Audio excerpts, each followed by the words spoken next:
Chapter 91, 700,000 Years Lifespan, Ancient Relic Species. Hearing Xianxia's words, Guwen almost couldn't hold back. He quickly clarified, "How could it be possible? I was just trying to scare you. I could never write such a book." He had to explain, lest Xianxia tarnish his reputation. Xianxia stared at him, seemingly trying to see through him. But he remained calm and unashamed. "All right, I believe you," Xianxia said softly, but her tone was different from before, leaving Guwen unable to figure out what she was thinking. Guwen walked to the tea table and started to boil water to make tea. When he placed the teacup in front of Xianxia, she finally spoke. "Actually, I came to see you for another matter." "Speak," Guwen replied, then sat down at the table. Xianxia began. "It said that Elder Tian in the Medicine Valley was actually sect master LV Badian in disguise. Is it true?" Guwen felt there was nothing to hide, so he nodded. After all, ever since the war ended 6 months ago, neither Gu Zong nor Ji Hantian had come back. Perhaps LV Badian had handled them. Gu Zong was understandable, being part of LV Badian's faction, but Ji Hantian had cursed LV Badian in the Third Medicine Valley and even openly expressed his desire to be the sect master. "I want you to introduce sect master LV to me in my personal capacity, not representing the Dao Tian sect," Xianxia said as she stared at Guwen. Guwen frowned, showing hesitation. Xianxia took out a red wooden box from her storage bag and said, "This is a 6th-rank spirit tree, purple mist bamboo. One segment can form a bamboo grove.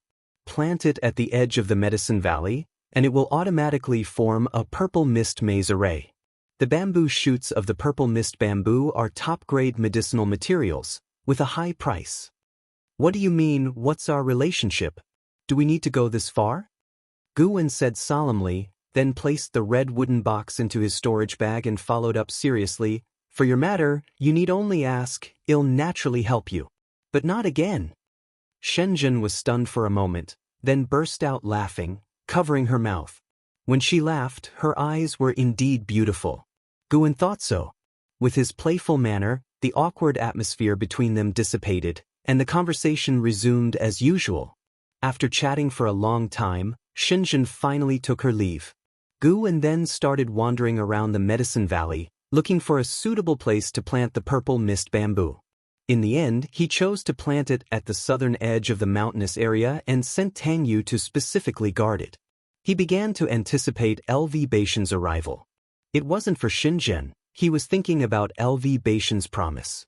LV Badian had said that he could ask for anything anytime. Guwen didn't want another Medicine Valley for now, but he did want high-rank herbal seeds to gradually replace the low-rank ones. If he could fill an area of 100 square miles with high-rank seeds, his lifespan income would see a leap.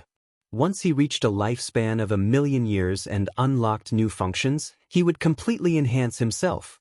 Days passed by. Until the early autumn, LV Badian finally came. He wore a black robe with dragon patterns, his black hair coiled under a jade crown, and his face was stern, looking nothing like the old Elder Tian. Now he fully exuded the aura of a sect leader.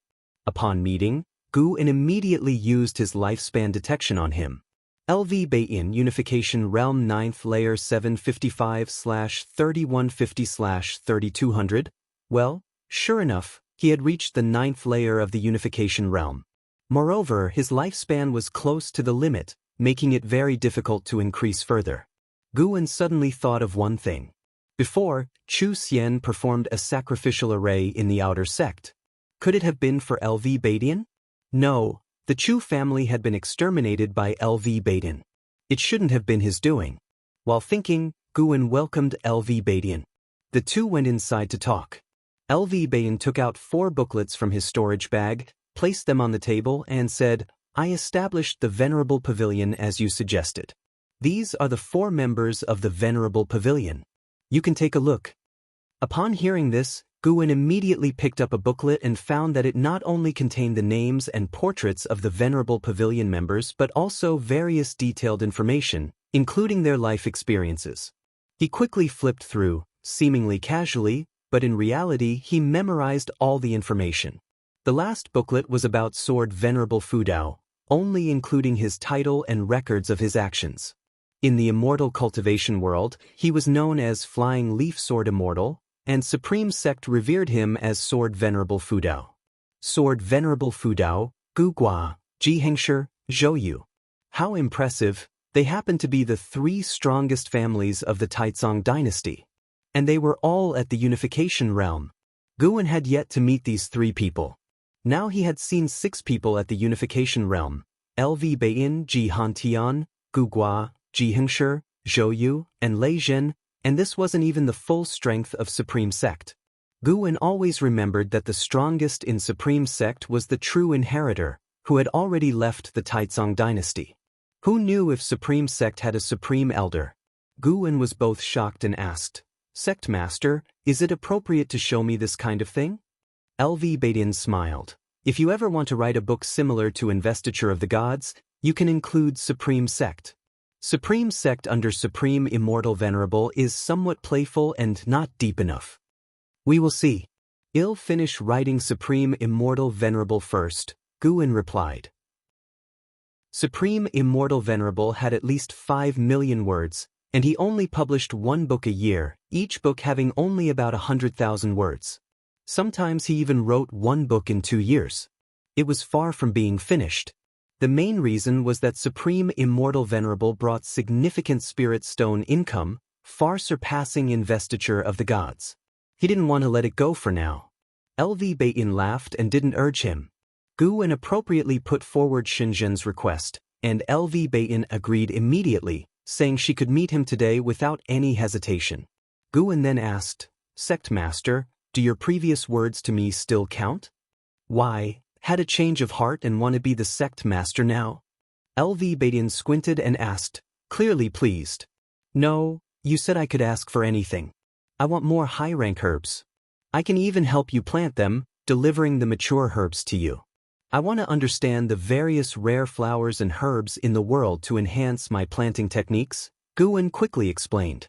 "Planting techniques?" LV Beiyin twitched his mouth and looked at him oddly. In the end, LV Beiyin still agreed and said that in a few days, he would have someone deliver the herb seeds. Afterward, Guwen got up to find Xianxia and brought her to meet LV Beiyin. After they met, Guwen went downstairs, not disturbing their conversation. This time, LV Beiyin set a restriction. Even Guwen couldn't eavesdrop. The two talked for an ancient hour before dispersing, with LV Beiyin leaving first. Xianxia stood beside Guwen, watching him depart. Xianxia turned to look at him and asked with a smile, "Aren't you curious about what we talked about?" Guwen shook his head. "I don't dare to ask, nor do I want to know. I'm afraid of causing trouble." I gave him a piece of information in exchange for Supreme Sect's strongest sound technique. "When I master it, I'll show it to you," Xianxia said with a smile. After speaking, she jumped up and flew toward her cave. Guwen didn't think much of it. Xianxia's actions had nothing to do with him as long as they didn't threaten him. He began to look forward to LV Beiyi's high-rank herbal seeds. 5 days later, LV Beiyi's people arrived, handing Guwen a storage bag. He checked it with his divine sense. The grades were high, and there were tens of thousands of seeds, including a booklet and a letter. Guwen returned to his room to read the letter. LV Beiyin said these seeds were provided personally by him, not using the sect's wealth. If Guwen planted them well, he could take half of the revenue. If he failed, he must become his disciple. Upon reading this, Guwen felt helpless. He couldn't understand why LV Beiyin was so obsessed with taking him as a disciple. Could it be that he was captivated by my personality charm? In a blink of an eye, 5 years had passed. During these 5 years, no major events had happened in Supreme Sect. Guwen's life became very peaceful. Yilan, Xianxia, Lia, Jiangqiong, and Guyu were all busy cultivating and rarely visited him. Although the war between the righteous and the demonic factions ended quickly, its impact was significant. One day at noon, Guwen arrived at Mystic Valley through the teleportation array. He was in a good mood, humming a little tune. He had just calculated that his lifespan income hoped to break through 100,000 this year, and his total lifespan had already exceeded 700,000 years. A million-year lifespan was very close. He couldn't wait to become stronger. Upon arriving at Mystic Valley, he sensed Li Ya's presence. Leah was drinking tea with Yang and I in the attic. Leah didn't deliberately hide his presence, so Guan directly walked towards the attic. After entering, Leah spoke first. Junior brother Gu, I plan to leave Supreme Sect and head to North Sea Mountain for training. I won't return until I reach the nascent soul realm. Guan couldn't help but curiously ask, what is North Sea Mountain? Leah smiled. North Sea Mountain is to the north of Taizong Dynasty. Its area is equivalent to the entire Taizong Dynasty, surrounded by 4 other dynasties. It's a place where demons gather and cultivators go for training and seeking opportunities. It is also very dangerous. After hearing this, Guan suddenly felt that North Sea Mountain was suitable for his next breakthrough. From the 9th layer of the unification realm to a higher realm, the commotion from the breakthrough made Guan afraid to imagine. It was best to stay away from Supreme Sect. Yang and I asked, you're not thinking of going there to find the North Sea Kuan fish, are you? Leah scratched his head and said, you found it out. 2 years ago, there were reports of North Sea Kuan fish's sightings in North Sea Mountain. I want to go and see. Anyway, I have nothing to do and want to get rid of those people arranged by my father. Guan sat down and asked, what is North Sea Kuan fish? Yang and I glanced at him and said, you should remember the heaven-swallowing dark bird from before. In this world, there exist ancient relic species. They differ from demons, being incredibly huge. The difficulty of shape-shifting far surpasses that of the demon clan. Due to their immense size, they are worshipped by the human race as mountain gods and sea gods, with mysterious whereabouts. Guan became more interested and started asking about the remaining ancient relic species. Yang and I casually described a few, making him yearn for them. Alright, I should go. Recently, a prodigy named Enhao appeared in the sect. At 22, he's already preparing for core formation. It's unbelievable. I must work harder in my cultivation and not become his stepping stone, Leah said as he got up. Hearing this, Guan also felt that Enhao's cultivation speed was remarkable. This indicated that LV Baitin valued Enhao and invested a lot of resources in his cultivation. Guan was still pondering when Leah directly leapt out of the window. He couldn't get rid of that bad habit. Guan looked at Yang and I and asked, he's gone, what about you? Not leaving. Following you to plant flowers and herbs feels interesting, much better than fighting and killing, Yang and I replied. Chapter 92. The Green Vine Tree Becomes a Spirit, the realm above unification in the forest. Guan was leading Yang and I in planting seeds. As he buried the soil, he glanced at the nearby medicinal herbs and said, that is Shai songgrass. Its leaves tend to curl up easily, and when the wind blows through, it makes a strange sound like singing. When that happens, you have to help it open its leaves to ensure it doesn't hinder its growth. Yang and I squatted beside him, listening intently, her eyes filled with curiosity. When Leah left, Yang and I said she wanted to stay and plant flowers and grass. Guan had thought she was joking, but surprisingly she wasn't. She began participating in the planting and always asked him questions, showing great humility. After changing her attitude, Yang and I began to integrate into Mystic Valley, interacting with other servant disciples. Guan wanted to assimilate her, to truly make her one of them in Mystic Valley. So he taught her very diligently. From now on, you will be responsible for managing the medicinal herbs in this garden. Let's test your ability, see if you can protect the garden as well as you protect people. Guan stood up and smiled. Yang and I did not refuse. Instead, she showed an expression of anticipation. Soon after, Guan left, leaving Yang and I to observe the garden by herself.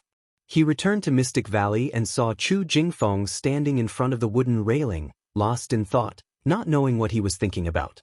Since coming to Mystic Valley, Chu Jingfeng had always been like this. When Guan assigned him tasks, he would do them, but if Guan didn't assign him chores, he would just stand there in a daze. For the sake of their past friendship, Guan decided to help him out. Brother Chu, I just got a new swordsmanship, would you like to help me take a look? Guan patted Chu Jingfeng's shoulder and asked with a smile. Chu Jingfeng nodded expressionlessly, then followed him into the deserted forest. He was also a sword cultivator. Although his cultivation level had been destroyed, his memory still remained, so he believed he could help Guan. Even though he didn't speak much on normal days, he was actually very grateful to Guan. When he first arrived, he wished he could find a hole to hide in when facing Guan. But Guan didn't mock him, instead treated him very well and maintained this attitude for many years. It couldn't be an act. He couldn't understand what Guan could possibly gain from him, and could only think that Guan was genuinely kind-hearted. After all, the disciples in the valley held Guan in high regard. Under Chu Jingfeng's gaze, Guan performed a basic sword move from the Taizong Divine Shocking Sword set. Despite his clumsy execution lacking smoothness, it still made Chu Jingfeng's eyes light up. "Pooh! Valley Master, what swordsmanship is this?" Chu Jingfeng asked, barely able to contain his excitement. As a swordsman, how could he not be thrilled to see such profound swordsmanship? Guan scratched his head and said, "I don't know either. I encountered a senior when I went to the heavenly repair platform before. He taught it to me, saying that if one could master this swordsmanship, one could become a sword god in the mortal world." Chu Jingfeng was about to speak but stopped himself. Guan smiled and said, "What do you think? Do you want to learn it? I'll teach you. I only have one request, and that is for you to go back to being the person you used to be." I miss the ambitious Chu Jingfeng. Even if your cultivation is gone, you can still practice swordsmanship. Isn't there a legend that someone never absorbed any energy in their lifetime but achieved enlightenment through swordsmanship? If others can do it, why can't you? Upon hearing this, Chu Jingfeng's face changed and he struggled internally. In the end, he agreed. Actually, he had never wanted to be dispirited, he just couldn't find a reason to keep going. Now, suddenly, Guan's words made sense to him. Without cultivation, does that mean he can't practice swordsmanship? Shouldn't a sword cultivator face difficulties head-on? And so, Chu Jingfeng started practicing the Taizong Divine Shocking Sword. He learned the moves very quickly, which amazed Guan and boosted his confidence. Late at night, a few miles away from Mystic Valley by the river, Guan moved aside some rubble, opened a stone slab, and then crawled inside. The stone slab closed behind him, and the surrounding rubble moved into place, restoring the scene to look as if it had never been disturbed. Guan followed the underground passage all the way to the 8 scenic caves. A 5-zhang long black dragon burst from the underground river and swiftly flew before him. As usual, he took out the corpse of a demon sheep, placed it on the ground, and Sky Dragon opened its mouth to spit out a vast flame, starting to roast the sheep. "In another 2 or 3 years, it'll take you out, how about that?" Guan asked with a smile as he stroked Sky Dragon's head. Guan planned to release Sky Dragon during his next breakthrough, letting it live in the North Sea Mountains. Previously, he had hoped Sky Dragon could practice a transformation skill, but unfortunately, no such transformation skill existed. Instead, he had taught Sky Dragon the Demon Shadow Divine skill, but after years of practice, it still had not mastered it. Hearing that it could leave, Sky Dragon immediately stopped roasting the sheep and excitedly asked where it would go. Guan briefly introduced the North Sea Mountains, making Sky Dragon even more eager. He instructed it not to reveal his existence or that of the 8 scenic caves after leaving, and it promised not to. Actually, it wouldn't matter if they were exposed. By the time Guan returned from the North Sea Mountains, he would surely have surpassed the Unification Realm. Then, even the entire Thousand Autumn Pavilion wouldn't be able to take his green vine tree. Of course, he trusted that Sky Dragon would keep its mouth shut. "Next, you must practice diligently, lest you get eaten by a demon as soon as you step outside," Guan teased. Sky Dragon raised its head proudly and said, "How could a dragon get eaten by a demon?"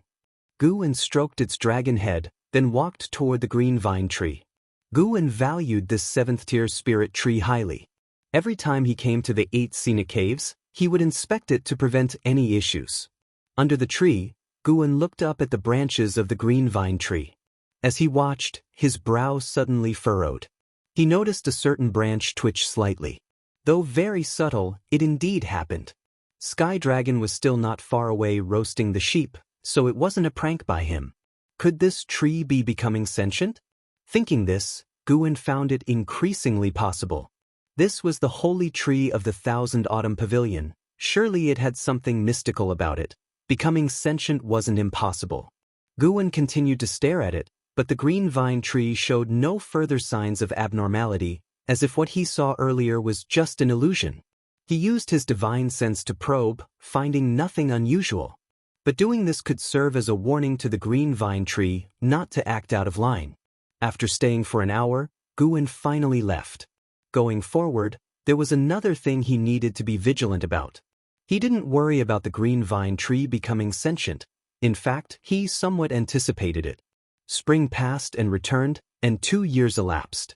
Guwen's lifespan had reached 950,000 years, and he felt that he would reach 1,000,000 years before the end of the year, filling him with anticipation and making him energetic all year. One day, Yilan visited Mystic Valley to see Guwen. The two stood by the window in the pavilion, watching the busy disciples while chatting.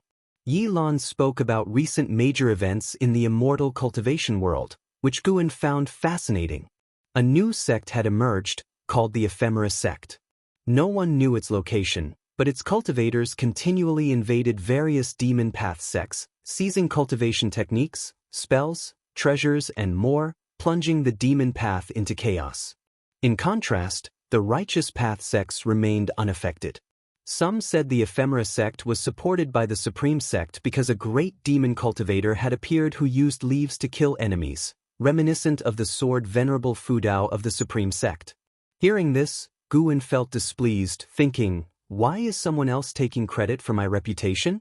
You've mentioned so many events, but none targeted the Supreme sect, which suggests we've established a strong reputation, Guwen said with a smile. He was genuinely happy. The more peaceful the Supreme sect, the better for him.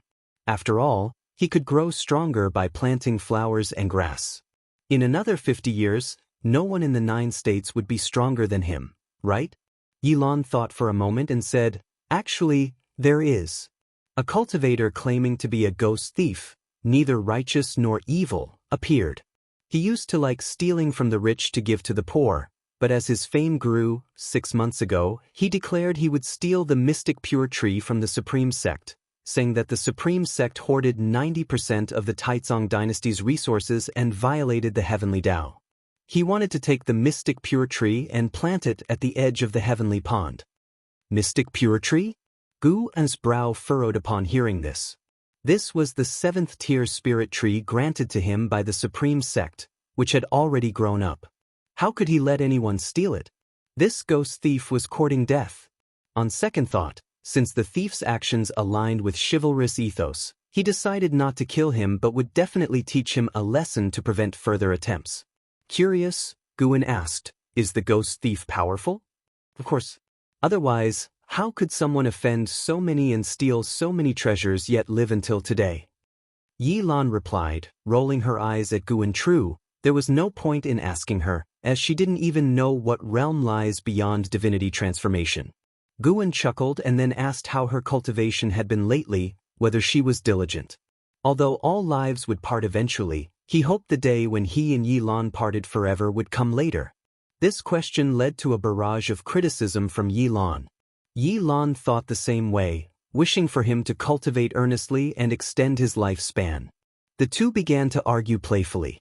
After a while, Yilan suddenly asked, Senior brother, do you know the current emperor? Guwen raised his eyebrows and asked, Junior sister, why do you ask? The emperor introduced Spring Festival. Starting from this year, it has spread across various states, and the customs are exactly like your Spring Festival, Yilan said gravely. Guwen dismissively said, I also heard this from an unknown elder. Besides, the Spring Festival has been celebrated for so many years. It's normal for people to know about it, as its meaning is quite good. Yilan found this reasoning sound but still reminded him, recently, we've received orders from above to gather information about Emperor Li Xiandao and increased the number of disciples sent on missions to Cangzhou. It looks like there's some interest in the throne from above. What do you mean, the sect wants to seize the throne? Not exactly. The Crown Prince is a disciple of our sect, but he has been Crown Prince for a century. Naturally, the sect wants to assist him. Guwen couldn't help but look far west to the forest 100 zhang away. He saw Yang and I watering the flowers and plants, not sure if she was eavesdropping. They chatted for a while longer. Yi Lan shut the window, wanting to talk to Guan about other matters, and even acted flirtatiously, but he reprimanded her sternly. Yi Lan glared at him in shame and anger before leaving. Watching her leave, Gu and his thoughts drifted to the North Sea Mountains. He needed to visit the book collection hall to find some maps and prepare for his breakthrough. He wondered what the realm above unification was.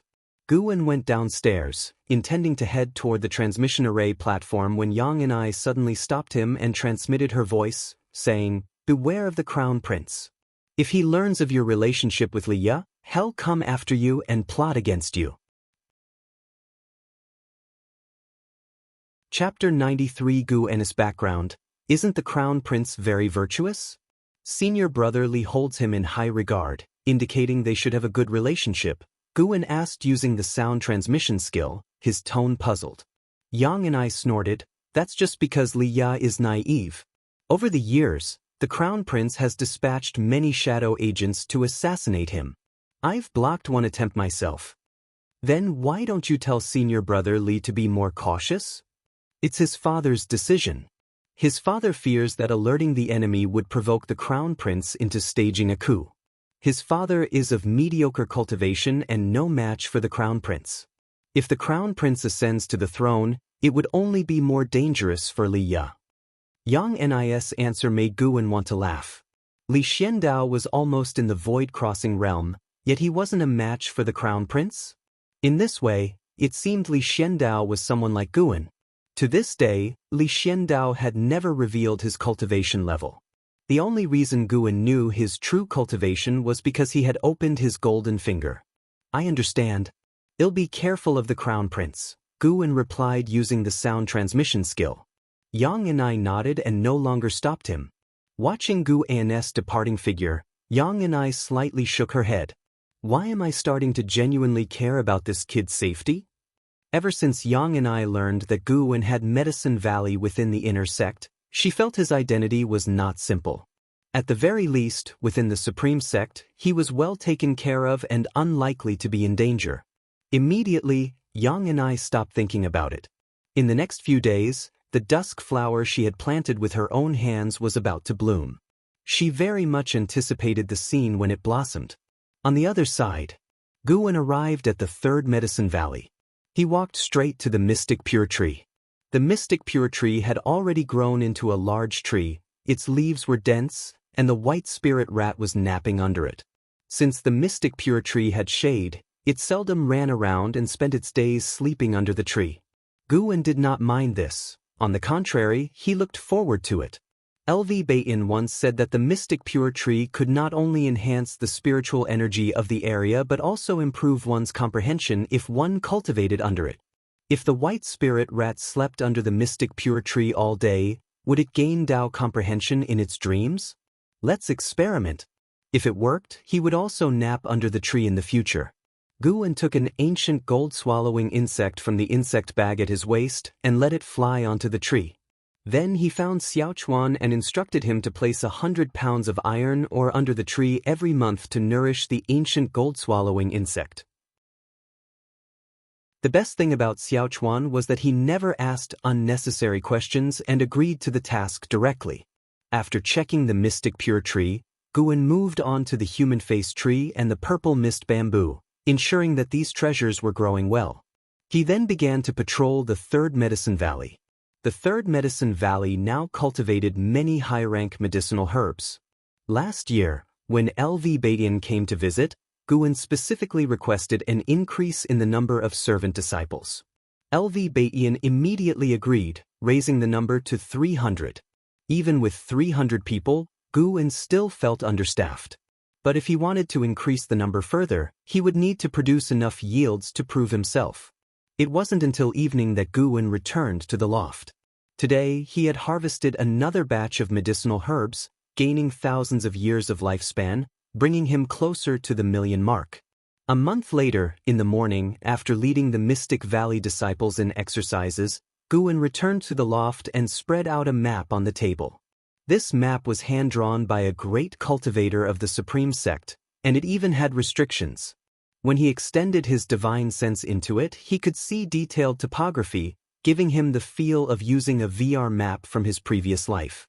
No wonder the map's price reached 5 top-grade spirit stones. It was truly worth the cost. Guwen immersed himself in searching for a suitable place for a breakthrough. By noon, someone from Mystic Valley came to visit. Yang and I transmitted a message to Guwen. The Crown Prince is here, handle it yourself. I can't show up. Upon hearing this, Guwen slowly put away the map, then got up and walked out of the loft. He came outside and saw a white-clad man holding a folding fan walking towards him. The man had an elegant demeanor, a smiling face, looking every bit like a gentle scholar. Guwen cast a lifespan detection. Li Dai, Nascent Soul Realm, First Layer 189/960/1250, no special cultivation techniques. Cultivation level was as it appeared. A nascent soul cultivator under 200 years old, he was indeed a genius. Instead of approaching Guwen, Li Dai walked towards Chu Jingfeng, who was inspecting the garden in front of the wooden fence. Chu Jingfeng, long time no see. Li Dai greeted from a distance. Chu Jingfeng turned to look and frowned. They met and started to chat, with Li Dai's laughter being very hearty, attracting the attention of other disciples in the valley. In front of Li Dai, Chu Jingfeng appeared very tense. It was mostly Li Dai talking about old times while he nodded along. After chatting for quite a while, Li Dai finally walked towards Guwen.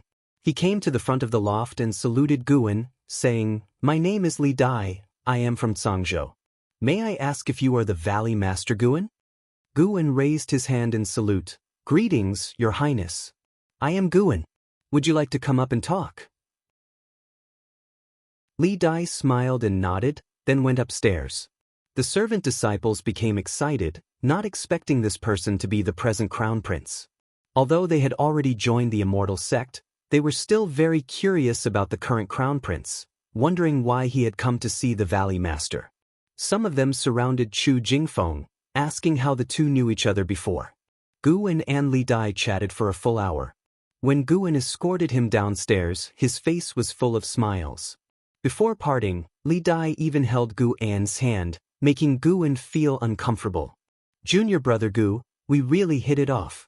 When I return to the Supreme Sect next time, I must come and chat with you again," Li Dai said with a warm smile, appearing to have no hidden motives. Guwen agreed with him, and then watched as he flew out of Mystic Valley. The two had not talked about anything significant. Li Dai seemed to have come just to make friends. They even talked about Li Ya, and Li Dai's words were full of concern. If not for Yang Ni's prior warning, Guwen would have thought they were really good brothers.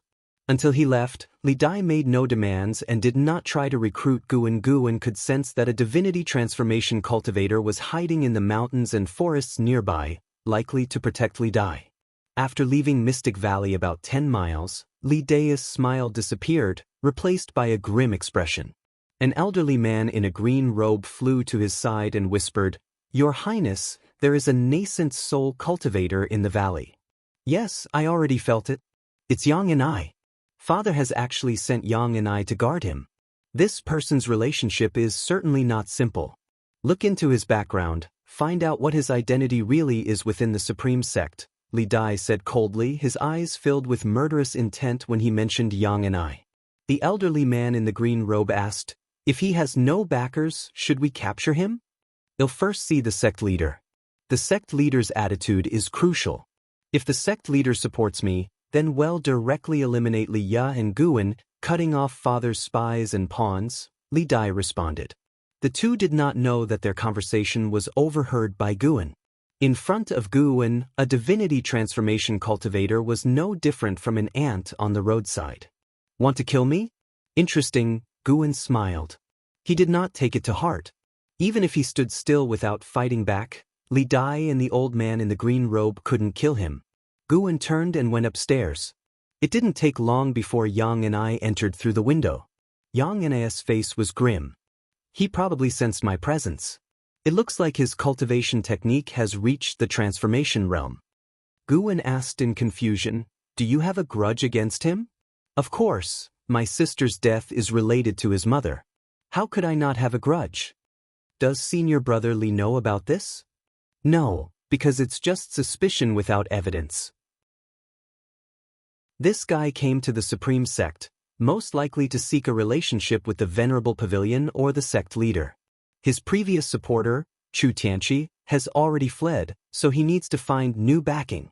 Let him be. Guan took out a book and began reading. Yang and I, standing beside him, asked in surprise, "Aren't you afraid he will capture you to scheme against Liya?" "What can I do? I'm not his match. Since His Majesty sent you to watch over me, I cannot refuse. If he wants to kill me, I can't stop him either. It's better to pretend nothing is wrong and enjoy my days in peace," Guan casually responded. His open-minded attitude made Yang and I involuntarily look at him with a bit more admiration. Yang and I assured, "Don't worry, if he really wants to take action against you, I will definitely protect you. Just don't run around recklessly." Guan was too fond of running around, sometimes going to the outer gate city and sometimes to his inner sect Medicine Valley, both places she dared not intrude. "Thank you for your protection, Senior. Don't worry, under the Supreme Sect's watch he shouldn't dare act recklessly." Guan smiled at Yang and I. Yang and I nodded and left without saying more. Guan sensed her entering the forest to practice cultivation. It seemed she was under a lot of pressure. During her many years in Mystic Valley, she only practiced cultivation in the dead of night. Guan also wanted to become stronger. He pulled up his attribute panel and smiled at the lifespan figure. Almost there. In a residence surrounded by birdsong and fragrant flowers, where trees were full of brightly colored flowers, a small stream encircled a pavilion. LV Baidian and Li Dai sat opposite each other in the pavilion. Li Dai picked up a wine jug and poured wine for LV Baidian. "Being the crown prince for 100 years must have been tough on you. Some voices from the populace have reached my ears over the years," LV Baidian said casually as he took the wine cup. Li Dai sighed. "Father actually did quite well. Unfortunately, his cultivation is too weak to suppress the prefects and aristocratic families. Under the prosperous exterior of the Taizong dynasty, suffering and darkness are hidden. I want to make life better for the people. My mother's family has already promised to fully support me." LV Baidian looked at the small stream beside him without staring at Li Dai. He said indifferently, "Who becomes the emperor doesn't matter to the Supreme Sect. What matters is that they must live up to the Supreme Sect's trust." Li Dai hastily guaranteed, "The Supreme Sect is the orthodox sect of the world. If I become the emperor, the Supreme Sect can oversee my actions. Tell your men to stop investigating Guan. No matter how your imperial family fights, do not involve Guan," LV Baidian said nonchalantly. Upon hearing this, Li Dai's face changed dramatically. At this moment, Li Dai thought of many possibilities. He cautiously asked, "Which family does Guan come from?" Guan's cultivation was too low, leading him to subconsciously think he belonged to a certain family but had modest qualifications, thus coming to the Supreme Sect to spend his life in peace. He has no family background. His only background is me. Is that enough? LV Baidian said this while looking at Li Dai, startling him into a cold sweat. Chapter 94, Million-Year Life Span, 5 Elements Treasure Body. The Crown Prince, Li Dai, visited Guan again just 7 days after his last visit. This time, he brought many medicinal herb seeds, clearly putting in a lot of effort. Although Guan did not know why he was being so generous, he appreciated and accepted the gift, even inviting Li Dai for a drink. The atmosphere of their conversation was more pleasant than before. Until he left, Li Dai did not attempt to recruit him, as if he truly wanted just to befriend him. But after Li Dai left, the way Yang and I looked at him changed. "It's the first time I've seen him so attentive to someone," Yang and I said in a complicated tone. Guan laughed and said, "Who could blame him? I treat people kindly." He wasn't foolish. He guessed it might be because of LV Baidian, but he wasn't sure what exactly had happened. Li Dai came to the Supreme Sect looking for support, and he definitely wouldn't go to look for the noble families, especially excluding the Ji family. Aside from that, only LV Baidian had such significant influence.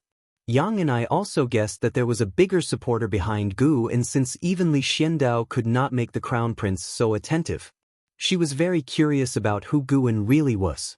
It's best not to tell His Majesty about this. You've been with me for so many years. You should understand my character. I don't seek disputes, nor do I want to be suspected by others, Guwen said to Yang and I seriously. Yang and I nodded and quipped, it seems that Li Ya is not your blessing, but rather you are Li Ya's blessing. Indeed, with your diligence in planting and cultivating so many medicinal herbs, and not fighting for power, if I were one of the Supreme Sect seniors, I would also favor you. Guwen took out the storage bag given by the Crown Prince, drew out 100 seeds, and handed them to Yang and I, saying, these are all 5th-tier seeds. Cultivate them carefully, and if you do well, you can have 1/10 after they mature. I will give you more seeds in the future. Yang and I received the medicinal herb seeds with a look of joy and immediately agreed to this task. Guwen looked at her, feeling very gratified. In the 3rd Medicine Valley, there were many people, but the only one who genuinely liked planting flowers and herbs was Yang and I. Xiaochuan preferred raising demon beasts, and the other disciples were cultivating immortality, having no choice but to work. Guwen began to have higher expectations of Yang and I. With the changing of seasons from summer to autumn, the autumn colors covered the Mystic Valley, Xianxia Valley, and the 3rd Medicine Valley. In the autumn season, the Supreme Sect had an added touch of beauty, with autumn leaves covering the mountains and rivers, stretching as far as the eye could see. Near the end of autumn, one afternoon in Xianxia Valley, Guwen wrapped the freshly picked medicinal herbs with spirit protection paper, and a 3-line notification appeared before him. You have successfully extracted 52 years of lifespan from deer bone grass, 5th tier. Your lifespan has surpassed 1 million years for the first time, unlocking the enemy lifespan prediction feature. Enemy lifespan prediction. Once activated, it will automatically discern cause and effect. When a living being harbors hostility towards your true self, a notification will appear.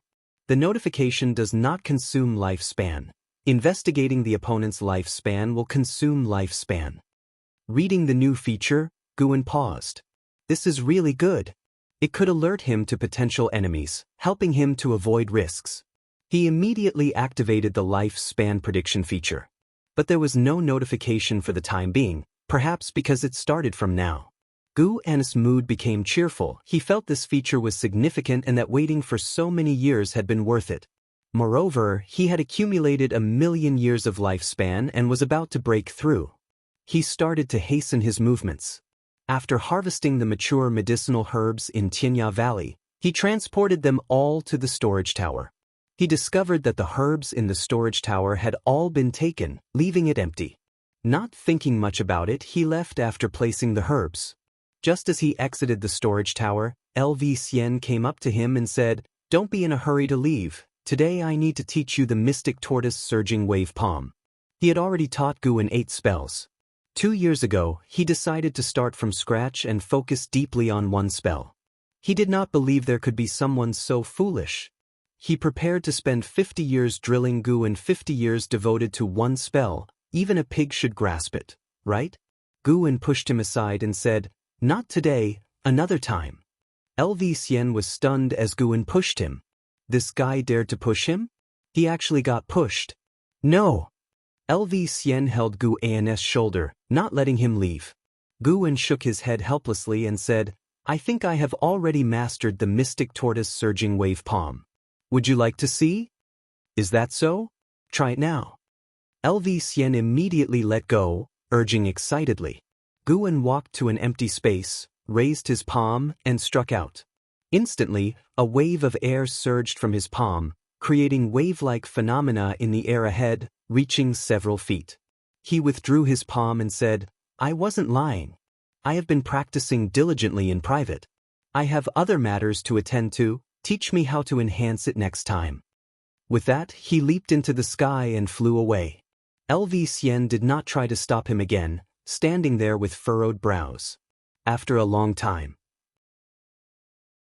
LV Xian couldn't help but mutter, "It's a state of ease, without a trace of breath from behind. He really has mastered it." Returning to the Mystic Valley, Guwen first went to the 3rd Medicine Valley to harvest the remaining medicinal herbs, then went back to the Mystic Valley. He found Yang and I and informed her he would be leaving for 2 days to report to the inner sect. Yang and I had no doubts. He departed at dusk, heading in the direction of the outer gate city, taking a large detour before returning near the Mystic Valley. Late at night, he sneaked into the 8 scenic caves and brought out Sky Dragon. Sky Dragon was very excited, looking around curiously. Guan took it and left the Supreme Sect directly. He trod the infinite traceless Mystic Heaven step, bypassing the Supreme Sect, and hurried towards the North Sea Mountain. Sky Dragon was amazed by Guan's step technique but wasn't overly startled, as it regarded its master as the closest person and had no experience with others to form a broader worldview. The North Sea Mountain was over 300,000 miles away from the Supreme Sect. Along the way, Guan continued to use the infinite traceless Mystic Heaven step, rushing at full speed without stopping. Upon nearing the North Sea Mountain, Guan released Sky Dragon. "Master, see you later," Sky Dragon exclaimed and left excitedly. Guan smiled, then donned a mask and changed into black clothes, continuing his journey. He aimed to have a breakthrough deep in the North Sea Mountain. The North Sea Mountain was surrounded by mountains and bordered the sea.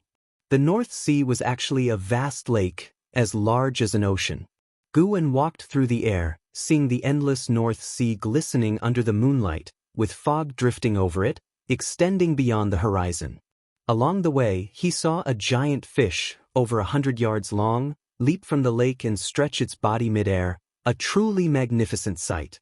The North Sea Mountain was not only inhabited by demons but also by cultivators and ghosts. Guan sensed a battle between cultivators, both of the nascent soul realm. He only glanced briefly before swiftly moving on without stopping. Break through first, and then enjoy the scenery. He wondered where Liya might be. With this thought, Guan spread his divine sense to find a suitable location for his breakthrough. After about an hour, Guan arrived in a deep mountain area. He sat down under a large tree.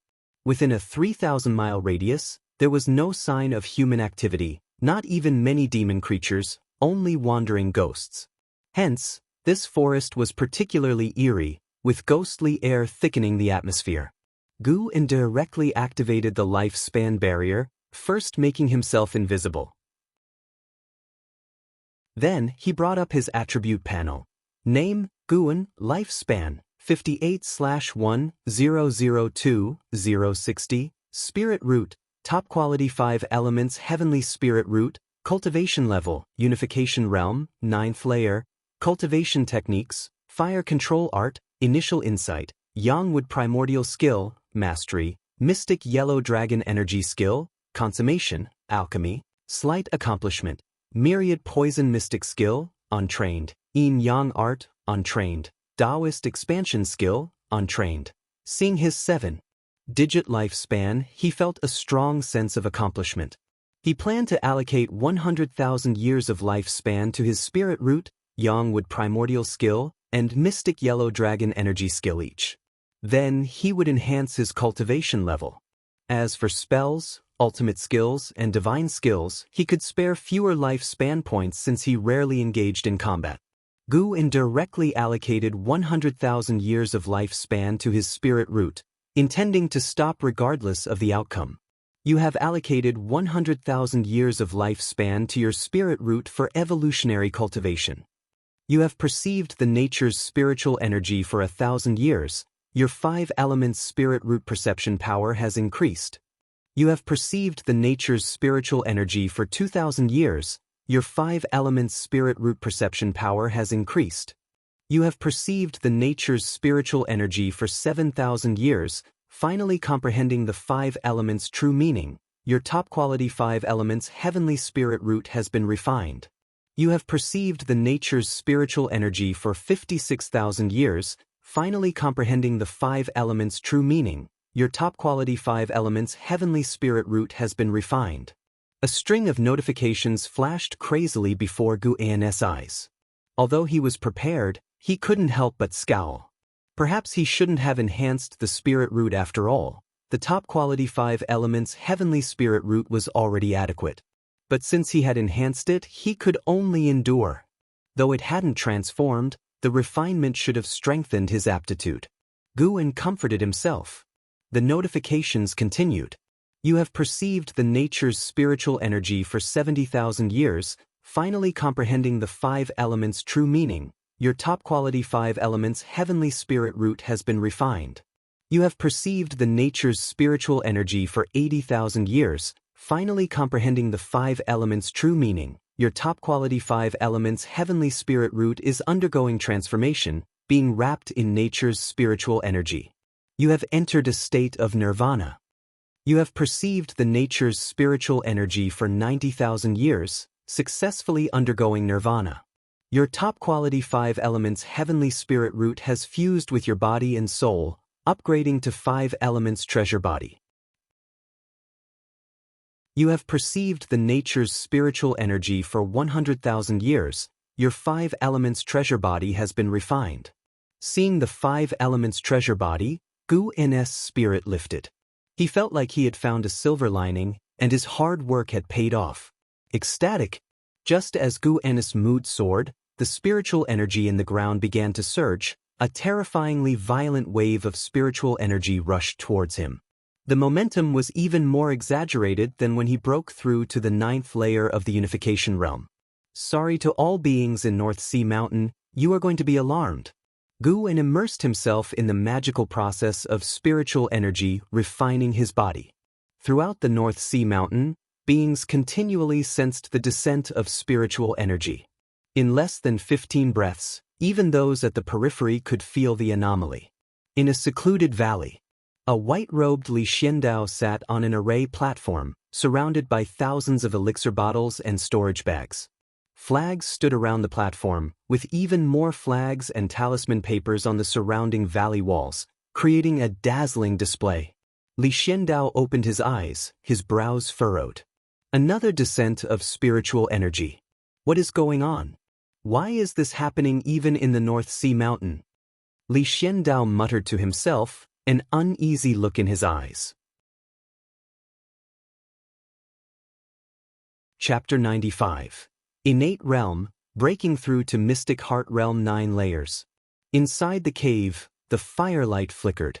Leah sat on a stone, his upper body bare, wrapping his entire bodice wounds with white cloth. Blood continually seeped out, looking extremely terrifying, yet he did not frown. Hovering beside him was a soul body, an elder with a tall figure, stroking his beard as he watched him. You can endure the toxicity of the 1,000-handed demon vine, your body has grown stronger again. The elder praised. Leah responded calmly, still not enough. Compared to LV Xian and Ji Xiaoyu, it's nothing. Not to mention, the sect has recently seen the rise of an Hao, who is said to have talent even more exaggerated than the two of them. The elder chuckled, they are born geniuses. You are different, you are a genius of effort and may still surpass them.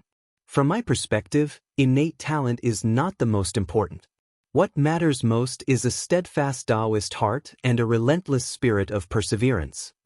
Leah nodded, just about to speak, when the flames on the fire suddenly shook violently, causing Li Ya's expression to change dramatically. Spiritual energy sinking? Leah frowned, as did his elder. The elder frowned. Could it be a natural disaster rather than man-made? What does this portend? He calculated with his fingers, but unfortunately, could not determine anything. As the spiritual energy in the North Sea Mountains began to sink, the roars of demon beasts echoed unceasingly between heaven and earth. Cultivators hiding in their caves rushed out, and those who were fighting had to stop. Under a tree, Guan was surrounded by 5-colored spirit light, looking like a light egg as he sat motionless in meditation. He also heard the roars from all directions. This commotion no longer frightened him. This was just the beginning. After enhancing his spirit root, he still needed to enhance his cultivation technique, and then his cultivation level. The spiritual energy in the North Sea Mountains was exceptionally dense, far surpassing that around Mystic Valley. Even though the spiritual energy was beginning to sink, it did not significantly affect the overall spiritual energy of the North Sea Mountains. As time passed, Guan's attention began to focus on the consumption of the lifespan barrier. He could not afford to be careless. He had a premonition that the consumption of the lifespan barrier this time would not be a small amount. He did not want to die from lifespan exhaustion.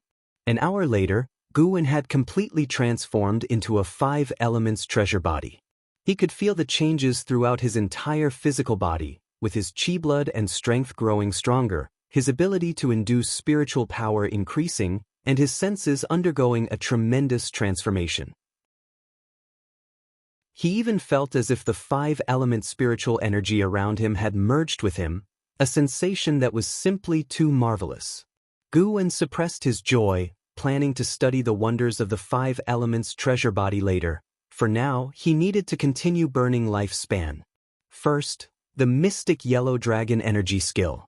This technique allowed him to conceal his cultivation level and aura, which was extremely crucial. 10,000 years, invested. A series of notifications flashed crazily, and Guwen carefully read through them.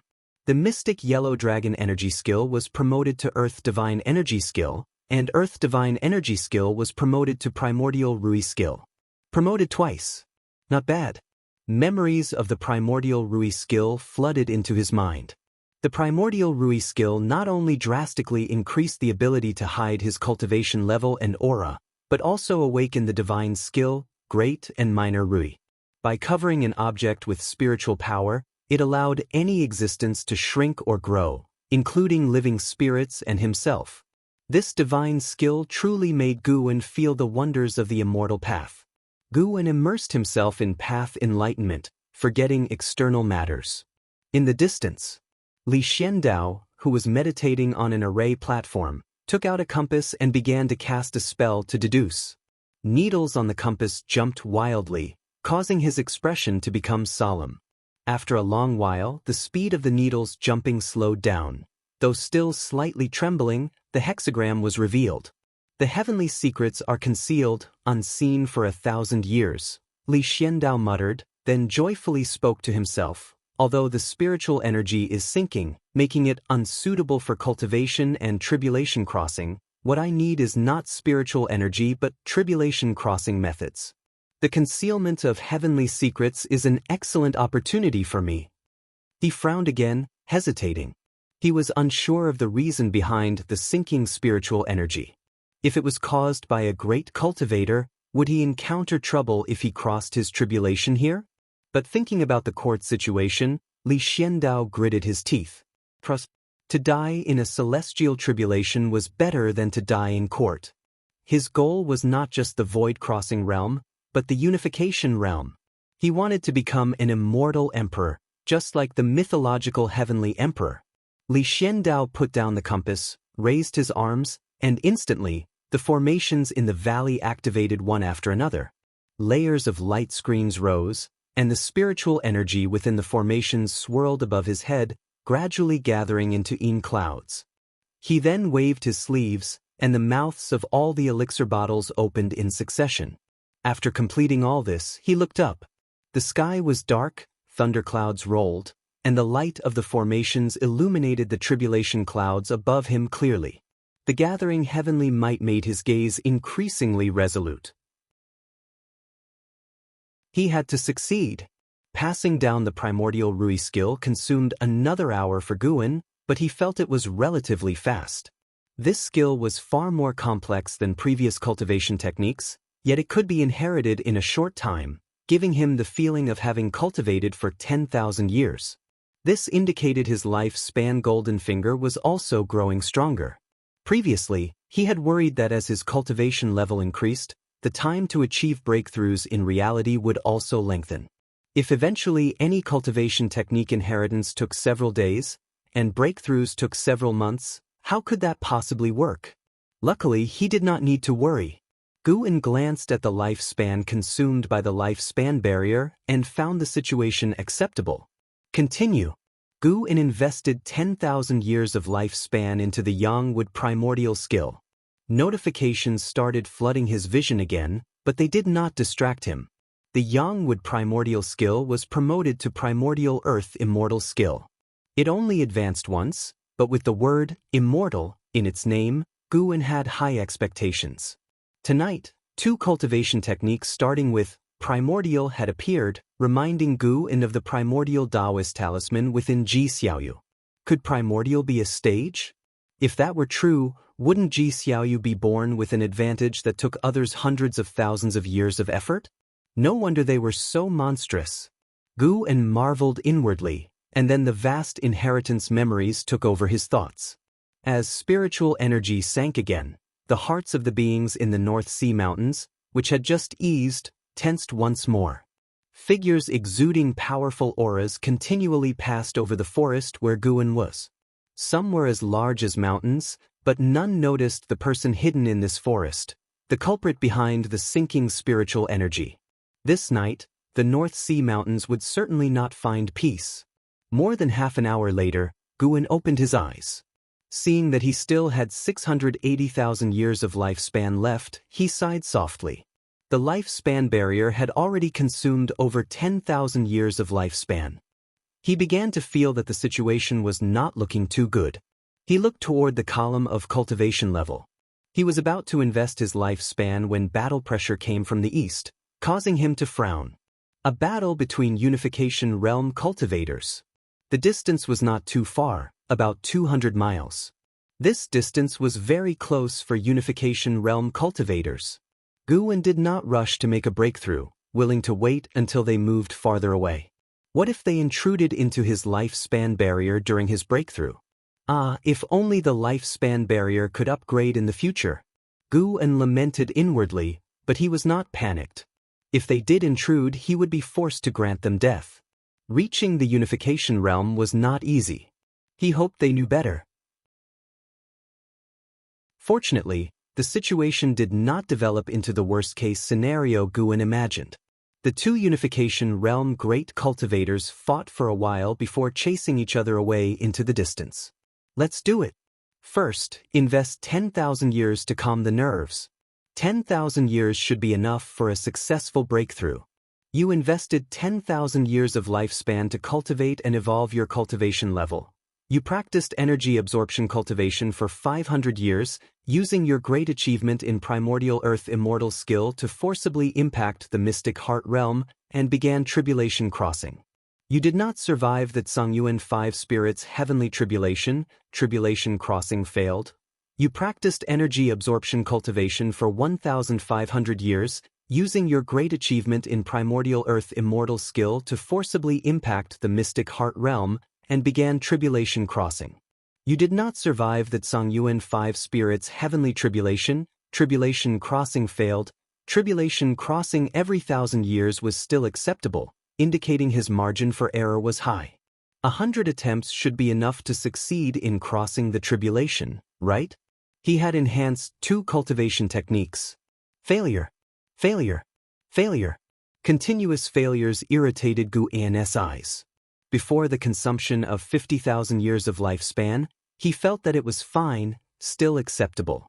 When he failed at 67,500 years, he began to grit his teeth. The 68th time failed. Who could bear this? Failures continued. You practiced energy absorption cultivation for 81,500 years, using your great achievement in Primordial Earth Immortal skill to forcibly impact the Mystic Heart Realm, and began Tribulation Crossing. You did not survive the Tsongyuan 5 Spirits Heavenly Tribulation Crossing failed. You practiced energy absorption cultivation for 82,500 years, using your great achievement in Primordial Earth Immortal skill to forcibly impact the Mystic Heart Realm, and began Tribulation Crossing. You survived the Tsongyuan 5 Spirits Heavenly Tribulation Crossing succeeded, and your cultivation level broke through to the first layer of the Mystic Heart Realm. You practiced energy absorption cultivation for 83,000 years, and your cultivation level broke through to the second layer of the Mystic Heart Realm. You practiced energy absorption cultivation for 84,000 years, and your cultivation level broke through to the third layer of the Mystic Heart Realm. You practiced energy absorption cultivation for 99,000 years, using your great achievement in Primordial Earth Immortal skill to forcibly impact the Mahayana Realm, and began Tribulation Crossing. You did not survive the Mystic Yellow 5 Gods Heavenly Tribulation Crossing failed. You practiced energy absorption cultivation for 100,000 years, and you are still preparing for tribulation crossing. As the final prompt came, Guwen sighed in relief. The 9th layer of the Mystic Heart Realm. The next major realm was the Mahayana realm. Guwen marveled inwardly. As expected, breaking through minor realms was not difficult. The hardest part was tribulation crossing. It was so exaggerated that he hoped he would not face over 100 or 1,000 failures in the future. The Earth's spirit energy once again surged towards Guwen compared to earlier. The commotion was not as great, as they were both 10,000 years of lifespan investments. Guwen brought up the attribute panel, looking at the remaining 680,000 years of lifespan. He hesitated, debating whether to break through another major realm or enhance his divine skills. He had to elevate the infinite traceless mystic heaven step and the great yin-yang transformation, which would help him escape and conceal his identity. Besides these two, he also needed to improve 2 offensive skills. Thinking this way, he felt his lifespan seemed a bit insufficient. Should he invest less in offensive skills? After all, he was not fighting beyond his realm.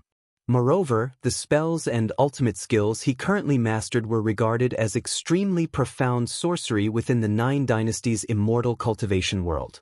Guwen, caught in his dilemma, began enhancing his cultivation level. Abundant spiritual energy continued to pour into his body, causing his cultivation level to grow, his robes billowing violently as if about to burst at any moment. Chapter 96 Breakthrough to the 8th floor of the Mahayana realm. When Guwen enjoyed the elevation of his cultivation level, the spiritual energy in the North Sea Mountains sank once again. This time, it caused a great storm, as if a tempest was imminent. The demons, cultivators, and ghosts all hid themselves, waiting for the sinkage of spiritual energy to end. They didn't know what was happening, they could only pray for the calamity to end soon. In a certain valley, Li Xiandao had already begun tribulation crossing. A mass of thunderclouds floated above the valley, not maintaining the same height as the thunderclouds in the sky, just a bit higher than the surrounding mountain peaks. This tribulation cloud was accumulating heavenly power, with strands of lightning within the cloud roiling, faintly visible and strikingly alarming. Li Xiandao was cultivating energy on the array platform, golden dragon shadows coiled around him, making his robe billow and sound with movement. After a while, Li Xiandao suddenly opened his eyes and looked up sharply, only to see a bolt of heavenly lightning suddenly striking down from the tribulation cloud. Boom! The outermost formation formed a screen of light to resist the bolt of heavenly lightning. Before the light screen dissipated, a second and third bolt of heavenly lightning struck down in quick succession, causing alternation between light and dark in the valley. Li Xiandao raised his hand and a treasure sword appeared in his hand. Once the sword emerged, a dragon roar resounded, with strands of blood energy swirling around the blade, as if countless evil ghosts were roaring and wailing within. He drove the treasure sword into the ground beside him, then closed his eyes, continuously casting magic with both hands, and spiritual power flowed into the formations in all directions along the array platform. Spirit stones flew out from his storage bag one after another, densely packed, quickly covering the open spaces of the array platform. With his eyes closed, he opened his mouth, and spirit pills flew out from the bottle, automatically entering his mouth, causing his momentum to rise rapidly. Night winds rose, and rumbles of thunder could be faintly heard. From high above, this valley appeared so small, sitting within the vast darkness of the North Sea Mountain, like a faintly glowing star in the night sky. Time flew by quickly. After an ancient hour of accumulation, Guwen finally reached the first layer of the Mystic Heart Realm and now began striving towards the 9th layer of the Mystic Heart Realm. Upon reaching the Mystic Heart Realm, his heart underwent a transformation, glowing with golden light and coursing with golden blood. A rune even appeared on the surface of his heart, a mysterious mark of sorts. Guwen enjoyed the spiritual energy pouring into his body while sensing the rune on his heart. In the void, he gained some profound insights. Primordial divine power. The Mystic Heart rune could give birth to his own divine skills, though the time and strength of their birth remained unknown. The kind of divine skills that could be born depended on a cultivator's lives, experiences, and accumulated achievements, and everyone's resulting divine skills would differ. Guwen was so immersed in this creation that he couldn't free himself. Through the mystic heart rune, he developed new ideas for his various Taoist sorceries and began organizing his cultivation achievements. Meanwhile, his cultivation realm broke through continuously. Second layer of the mystic heart realm. Third layer of the mystic heart realm. Fourth layer of the mystic heart realm. Guwen suddenly opened his eyes and looked towards the treetops. In the night sky, a bolt of lightning appeared above the trees. It didn't descend from the sky but appeared out of thin air, lingering instead of disappearing instantly, twisting wantonly like a struggling long worm. What was that? Guwen frowned, feeling uneasy. The bolt of lightning started to split, creating several more bolts. Then, suddenly, the space between the lightning tore apart, revealing a black crack. A figure with disheveled hair leapt out, showing fair skin in the lightning's glare. Judging by the figure's build, it was a woman, draped in tattered cloth that barely covered her, implying her robes had been torn not long before. Guwen sensed her aura, shocked, and immediately cast life span detection. Lu Lingjun Unification Realm, 9th layer 1989/2750/3700, a nearly 2,000-year-old monster. She was definitely the oldest person Guwen had ever seen. Moreover, at the 9th layer of the Unification Realm, she could compete with LV Baitin. Who exactly was she? Lu Lingjun hovered in the air. The black crack behind her began to contract and quickly disappeared, taking the lightning with it. She took out a blue Taoist robe from her storage ring to cover her graceful body, followed by a belt to wrap around her waist. Guwen didn't care about the offensive gender differences, he just wanted to know who this woman was. Lu Lingjun's long hair flowed in the wind, revealing a delicate and perfect face, though her brows were slightly furrowed, and her eyes were full of confusion. One of her hair strands fell out and transformed into a white snake resting on her shoulder. Guwen cast life span detection again. White Spirit Demon Emperor, Unification Realm, 8th layer 4678/6280/8300, a Unification Realm demon pet? Just who was this woman? The White Spirit Demon Emperor flicked its tongue and spoke in a light, feminine voice. Such rich spiritual energy, it seems we have successfully ascended. The legends were not fabricated. Ascend? Guwen was stunned. The implications of these two words were huge. Lu Lingjun furrowed her brows deeply and said softly, "When traversing earlier, the power of the heavenly thunder was truly terrifying. It almost destroyed me. I flew towards the weakest part of the thunder and ended up here. Judging by the richness of the spiritual energy, it is indeed more abundant than our mortal realm, but whether we have ascended successfully or not, we need to explore further." The White Spirit Demon Emperor looked into the distance and said, "The spiritual energy here is sinking. There is Unification Realm demon energy in the distance. It seems we have indeed ascended successfully. We roamed the mortal realm for 200 years, traversing the ends of the earth, and there were very few in the Unification Realm, only 5 among the human race and only me among the demon clan. Only the legendary Great Heavenly Spirit Land might have such common encounters with the Unification Realm." Great Heavenly Spirit Land? Hearing this, Guwen felt more curious. It seemed these two beings came from a weaker realm than this one. This world was vast and unknown to all. The 9 dynasties were but a corner of this continent. What lay beyond the ocean was unknown. At least Guwen didn't think the Unification Realm was the pinnacle of this continent, let alone the true peak of this world's strength. Immortals were merely legends, ethereal and elusive, but the immortal cultivation world here was immensely broad. Apart from marveling at the vastness of the world, Guwen also felt relieved. He initially thought a major power had descended upon the land of the 9 dynasties, in which case, the 9th layer of the mystic heart realm would have been inadequate. These 1 human and 1 demon ascended without background. Integrating into this world would likely take time. Unaware of anyone below, Lu Lingjun and the White Spirit Demon Emperor spread their divine sense and, confirming no one was within 500 miles, dared to converse so unguardedly. They talked for a while, then flew south. They believed the vitality of the human race was strongest in the south, while the north was filled with demon energy. Oh no! Hopefully they avoid the supreme sect. Guwen silently prayed. Based on their conversation, Guwen suspected their successful ascension was due to the benefits of the life-span barrier. The life-span barrier could evade the heavenly tribulation, naturally weakening the heavenly thunder, which also explained why, after breaking through space, they descended right above Guwen and was full of emotion.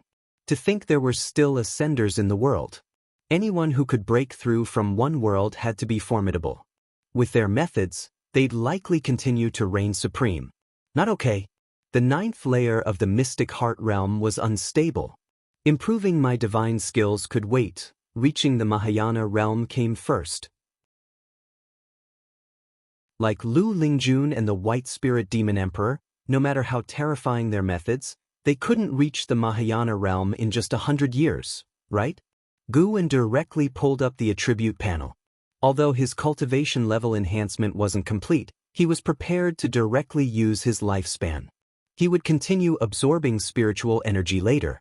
The usual routine: break through with 100,000 years of lifespan, be generous. You poured 100,000 years of lifespan into your cultivation to accelerate the process of chi absorption cultivation. You cultivated chi absorption for 1,000 years. With the great accomplishment of primordial earth immortal skill, you forcefully challenged the Mahayana realm and began tribulation crossing. You didn't endure the 5 gods' heavenly tribulation of heaven and earth, and your tribulation failed. You cultivated chi absorption for 3,000 years. With the great accomplishment of primordial earth immortal skill, you forcefully challenged the Mahayana realm and began tribulation crossing. You didn't endure the 5 gods' heavenly tribulation of heaven and earth, and your tribulation failed. Failing to cross the tribulation every 2,000 years made Guwen a bit nervous. Even though lifespan consumed in simulated cultivation was more than real cultivation, it still indicated the difficulty of the Mahayana realm. Despite the Supreme Sect's thousands of years of history, the book collection pavilion had no records of the Mahayana realm. Guwen was ready to invest another 100,000 years of lifespan.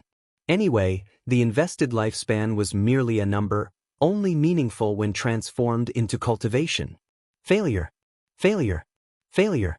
The final results were as he expected, 100,000 years down the drain. He scowled and invested another 100,000 years. The prompts kept appearing, and repeated failures numbed his heart, raising his blood pressure. A great cultivator of the 9th layer of the mystic heart realm shouldn't be so easily angered. But Guwen couldn't contain his emotions. Finally, seeing the word success, Guwen let out a long breath and smiled. You cultivated chi absorption for 87,000 years. With the great accomplishment of primordial earth immortal skill, you forcefully challenged the Mahayana realm and began tribulation crossing. You endured the 5 gods' heavenly tribulation of heaven and earth, successfully crossing the tribulation. Your cultivation level advanced to the 1st layer of the Mahayana realm. You cultivated chi absorption for 88,000 years. Your cultivation level advanced to the 2nd layer of the Mahayana realm. You cultivated chi absorption for 92,000 years. Your cultivation level advanced to the 5th layer of the Mahayana realm. You cultivated chi absorption for 94,000 years. Your cultivation level advanced to the 6th layer of the Mahayana realm. You cultivated chi absorption for 96,000 years. Your cultivation level advanced to the 7th layer of the Mahayana realm. You cultivated chi absorption for 99,000 years. Your cultivation level advanced to the 8th layer of the Mahayana realm. You cultivated chi absorption for 100,000 years. Your cultivation level increased. The 8th layer of the Mahayana realm. 200,000 years of lifespan. Guwen felt a bit frightened at the thought but was glad to have succeeded.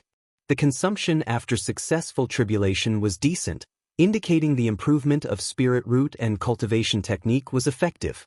He remembered spending 18,000 years advancing from the 1st layer to the 9th layer of the unification realm, requiring 3,000 years per layer after the 5th layer. Considering the Mahayana realm cultivation would be even more challenging, The reduced time was proof enough that enhancing the spirit root and cultivation technique was beneficial, with effects that would continue in reality. At this moment, Guwen regained his confidence. Disregarding how powerful the strongest individuals on this continent might be or the vast scope of overseas areas, Guwen felt he could now dominate the land of the 9 dynasties. LV Bayin, at the 9th layer of the unification realm, suppressed the demon path of the Taizong dynasty, preventing invasions. The Taizong dynasty was not the weakest among the 9 dynasties. Even if there were stronger beings in other dynasties, they likely only reached the mystic heart realm.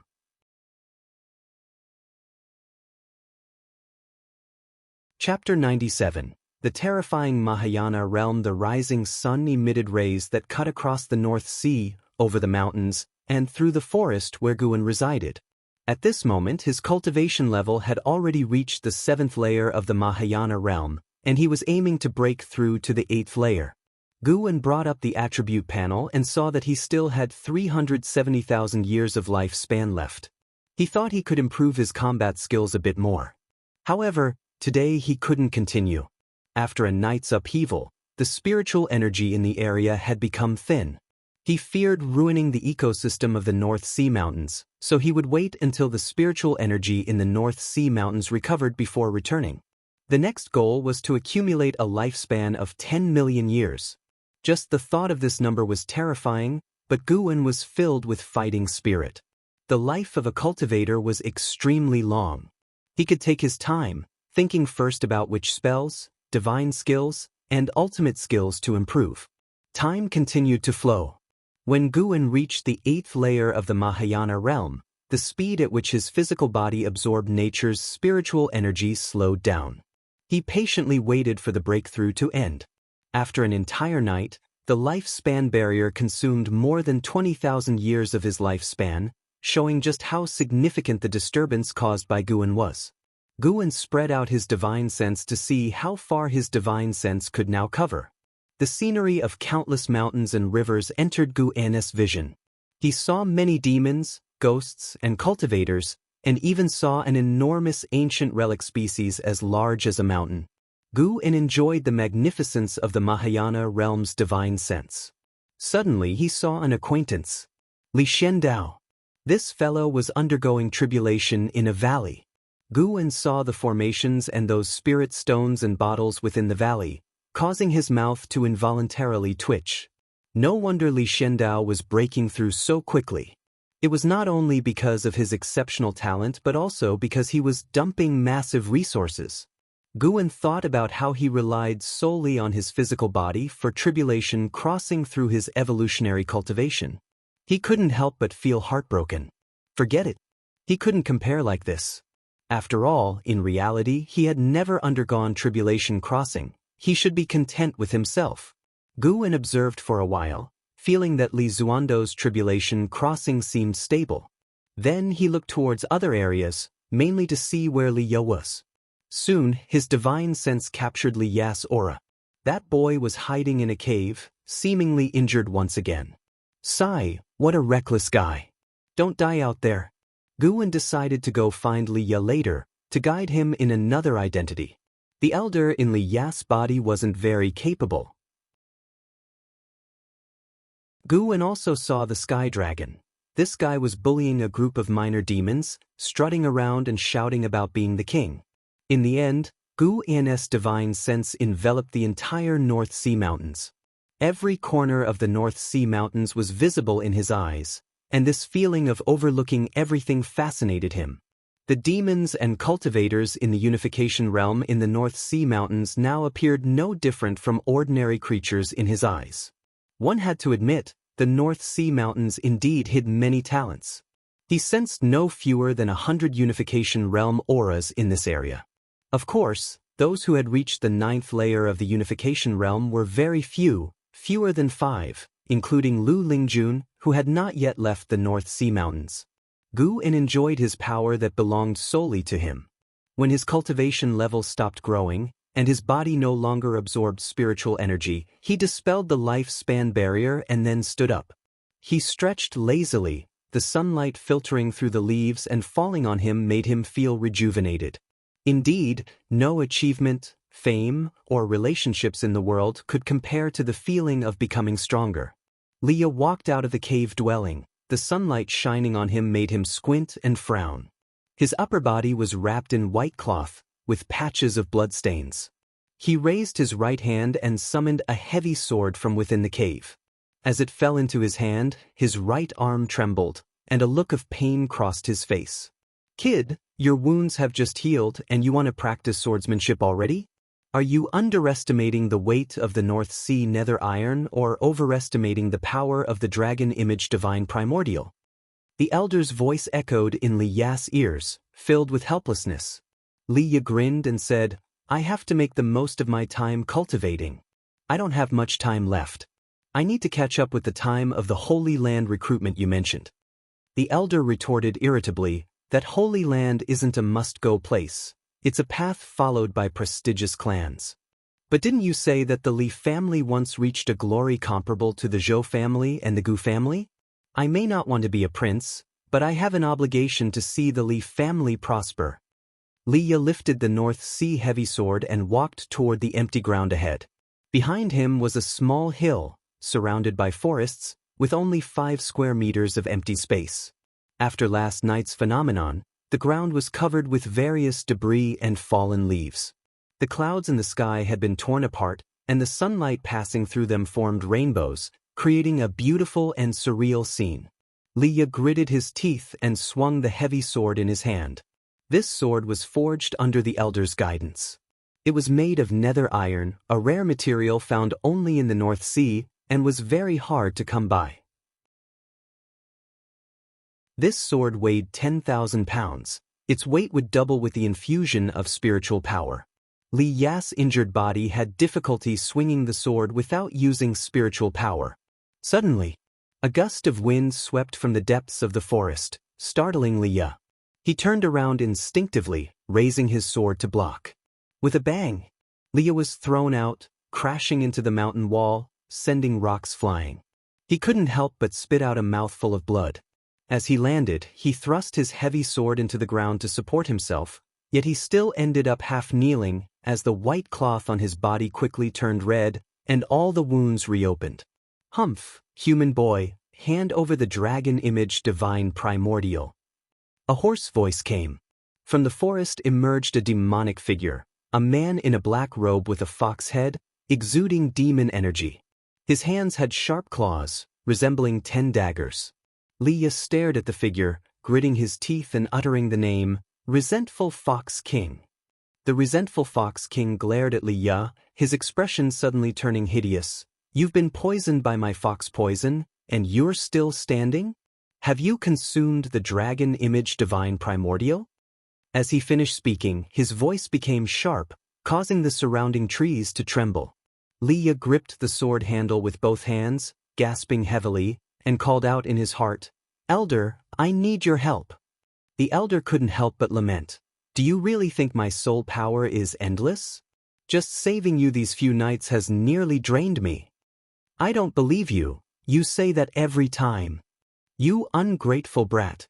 How did the Li family end up with such a worthless descendant like you? Who told you to reside in my body, deliberately absorbing my spiritual power and altering my spirit root manifestation, causing me to be detected with mixed spirit root talent? You." The argument between Li Ya and the elder in his mind grew more intense, causing him to cough uncontrollably. The resentful Fox King took a step toward him, locking his murderous intent on Li Ya, making him feel as though he were in an ice cellar. At that moment, Li Ya's vision suddenly darkened. He looked up instinctively and saw a dark purple figure standing before him. It was him. Li Ya recalled that when Elder Chen had seriously injured him outside the Mystic Valley, this mysterious demon cultivator had saved him. The elder had said this demon cultivator used the demon shadow divine skill of the Thousand Autumn Pavilion. Li Ya had previously racked his brains but couldn't figure out his connection to the Thousand Autumn Pavilion, attributing it to mere coincidence. But now he was shocked. This mysterious demon cultivator had appeared again. Guwen, performing the great yin-yang transformation, looked at the resentful Fox King and sensed that his opponent's cultivation level was merely equivalent to the divinity transformation realm. To be safe, he still threw out a lifespan detection. After all, it didn't consume his lifespan. Resentful Fox King, Divinity Transformation Realm 4th Layer 1409/2900/3400? Quite a straightforward demon. The resentful Fox King could not discern Guan's cultivation level and immediately felt nervous, asking, "Who are you?" Guan raised his hand, pointing to a distant place, indicating that he should leave quickly. Guan did not like killing enemies without cause. He could already seize medicinal herbs to extend his lifespan and wanted to retain some humanity, avoiding a propensity for murder that could eventually lead to a reckless personality or even arrogance, bringing great trouble. The resentful Fox King's expression fluctuated, but in the end he clasped his hands, turned around, and left. The resentful Fox King harbors animosity towards you, resents you deeply. Would you like to perform a lifespan detection on him? A prompt suddenly appeared in front of Guan. He resents me deeply already? A death wish. Guan raised his right hand, grasped the air, and the terrifying spiritual power of the Mahayana realm erupted, causing the resentful Fox King to explode instantly, and his primordial spirit vanished into thin air. No spells, no divine skills. Simply suppressed with pure spiritual power. If the resentful Fox King had a storage bag, Guan might have been more restrained. Immediately after, Guan received a notification that he had seized a lifespan, which was not bad. He obtained 190 years of lifespan, consistent with his previous speculation that lifespan seizure spanned from 0.5% to 20% of the remaining lifespan of the target. Liya, still half kneeling on the ground, was stunned. A demon king of the divinity transformation realm died just like that? He didn't even see how this demon cultivator made his move. Could someone be killed from a distance? How is that possible? What is his realm? The elder's voice trembled as he exclaimed in Liya's mind. This time, Guan heard the soul's voice within Liya. The Mahayana realm cultivator couldn't yet hear the voices of living beings, but the soul within Liya communicated using soul power. Every word caused a slight fluctuation, and this wave couldn't escape the perception of a Mahayana cultivator. Guan turned to look at Liya, who was so scared that he retreated, pressing tightly against the mountain wall. This individual's realm is likely higher than my peak level. The elder said solemnly, with a touch of sorrow in his tone. He thought both he and Liya were doomed to die. Liya, hearing this, completely panicked. All along in his mind, the elder was the most powerful. This was what allowed him to be reckless, as he always had the elder to rely on. Now the elder couldn't protect him. How could he not panic? Seeing Liya almost scared to death, Guan wanted to laugh, but he was really afraid of scaring him to death, so he gathered spiritual energy in his throat, changed his voice, and said, "I've already saved you twice. Do you think I intend to kill you?" With these words, Liya's tension eased a little, but Guan's next sentence made him nervous again. "If I really wanted to kill you, even the soul within your body wouldn't be able to help you. He can see through the soul within my body?" Liya was shocked. This was more alarming than wanting to kill him. Guan raised his hand and, with a wave, summoned the North Sea heavy sword into his hand. In his hand, the 10,000-pound sword felt as light as a feather, but the wind stirred by the sword represented its true weight. Seeing him hold the sword, Liya's heart leaped into his throat, not understanding what he intended to do. "Kid, your sword is too slow. Your growth rate disappoints me. How about I teach you a set of swordsmanship?" Guan's aged voice sounded, leaving Liya stunned.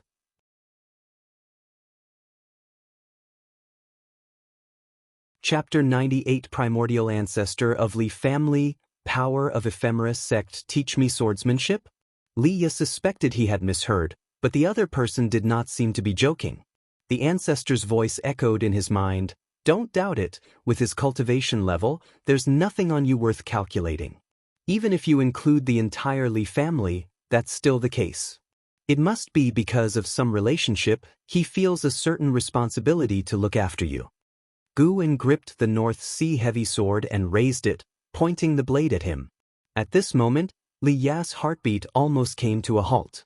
Being pointed at by the sword, he felt suffocated. Before he could think any further, the tip of the North Sea heavy sword emitted a burst of sword intent that swiftly penetrated his eyes, making his entire body go rigid. Upon closer inspection, a figure could be seen wielding a sword within his pupils, performing the Taizong Divine Shocking Sword. It was unclear how much time had passed. When Liya woke up, there was no sign of Guan, only the North Sea heavy sword standing in front of him, unmoved by the autumn wind. Taizong Divine Shocking Sword, Liya murmured to himself. It seemed he had thought of something, and his face changed dramatically. He exclaimed in shock. This sword intent belongs to Sword Venerable Fudao. He had visited the heavenly repair platform, deeply impressed by the sword intent contained within the words, righteous path, something unforgettable for him, as it represented the strongest sword cultivator in his perception. Ancestor, that person just now was Sword Venerable Fudao. He is not a demon cultivator. Liya instantly felt a surge of excitement, even clenching his fists. The intricacies of the Taizong Divine Shocking Sword made his blood boil, feeling that he had received a peerless inheritance, something even surpassing the dragon image Divine Primordial. As long as he mastered the Taizong Divine Shocking Sword, he had confidence in sweeping across all the geniuses of his era. Liya was excited for quite some time before he suddenly realized the ancestor hadn't spoken, and he couldn't help but ask in his mind, Ancestor? Why aren't you speaking? He was somewhat panicked. Could it be that the ancestor had been captured by Sword Venerable Fudao? Despite frequently bickering with the ancestor, without him within, he wouldn't have nearly the same level of confidence walking through the world of immortal cultivation. I'm still here. The ancestor's voice rang out, instantly soothing Li Ya's panic. Right after, the ancestor's words puzzled Li Ya. The Taizong Divine Shocking Sword is a Li family swordsmanship. The Emperor-level sword technique is just an incomplete version of the Taizong Divine Shocking Sword. Liya was moved. No one in this era could possibly know the Taizong Divine Shocking Sword. It had already vanished during my lifetime. The existing Emperor-level sword technique was something I compiled. The ancestor's tone became complex. Liya swallowed carefully and asked, Ancestor, what do you mean, make it clear? He could be the primordial ancestor of the Li family, which might explain his care for you and me. The ancestor said faintly. The primordial ancestor of the Li family. Li Ya's eyes widened, his mouth opened, wanting to say something, but the words were stuck in his throat, unable to be spoken. After guiding Liya, Guan did not linger in the North Sea Mountain. He sped quickly towards the Supreme Sect. He would return to the North Sea Mountain in a month, to improve a combat technique. 6 months later, he would begin accumulating a lifespan of millions of years. Guan did not return directly to Mystic Valley but headed to the Outer Gate City. In a good mood, he planned to stroll around today. He first visited the Heavenly Repair Platform, seeing that after all these years, the number of cultivators on the platform remained high. There were over 5 great cultivators of the Void Crossing realm on the platform, including the Ghost Mother of Ephemera. The Mad Swordsman of Great Yu, Han Ming, was still there. Under his guidance, Zhuo Lin's swordsmanship had seen some progress, which had restored some of his hope. Zhuo Yijian had already left. According to Zhuo Lin, he had become obsessed with the investiture of the gods, believing he could understand his own sword Dao from that book. Master! A joyful voice came from a distance. Guan turned his head to see Xianxia, dressed in the law enforcement hall's robe, approaching briskly. Guan smiled, and when she reached him, he asked with a smile, How have you been lately? Xianxia, following Yilan, had a pretty comfortable life in the law enforcement hall, and her cultivation level was steadily improving. Just the usual. By the way, Master, did you hear? Senior brother Su has joined the Ephemera sect. Xianxia spoke of Su Han, her face full of worry. Guan replied, Everyone has their choices. We can't interfere, let him be. He had advised Su Han back then, even promising not to cripple his cultivation, but it was of no use. Since that was the case, Guan could only respect Su Han's choice. From now on, as long as Su Han wasn't about to die in front of him, He would not bother with any of Su Han's troubles. Sigh, I wonder if I will ever get a chance to meet him again in this lifetime. Zhen Qin's tone was filled with sorrow. Guan couldn't help but ruffle her hair, smiling. You've really grown up, getting sentimental about everything now. The master and disciple stood on the edge of the heavenly repair platform, chatting for some time. Zhen Qin eventually needed to continue her patrol, so she took her leave. Guan watched her back, feeling a wave of mixed emotions. In 200 years, this girl would no longer be around. Even as a Mahayana realm cultivator, he temporarily had no way to change someone else's limit on lifespan, nor did he intend to. After all, reincarnation was the norm for all beings.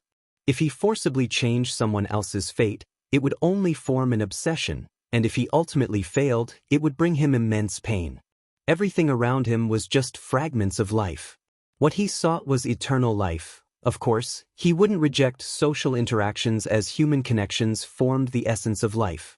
After inspecting the heavenly repair platform, Guan turned to leave. He headed towards the elixir hall, hearing many disciples along the way discussing the ephemera sect. The momentum of the ephemera sect was getting stronger and stronger. It seemed poised to unify the demon path. Guan did not pay much attention to this. The ephemera sect posed no threat to the supreme sect, and even if it did, it would not threaten him. How to increase the lifespan income from the Medicine Valley was what he cared about more. Even as a Mahayana realm cultivator, Guan did not want to go on a killing spree but continued to accumulate lifespan through medicinal herbs, keeping a low profile. After all, he was not sure if he was truly invincible in the world. Rationality told him that he was still far from being invincible. The fact that Spirit Lord Lu Lingjun ascended proved it. This world was vast. An ancient hour later, Guan arrived at the Great Elder's residence to visit Jiang Qiong.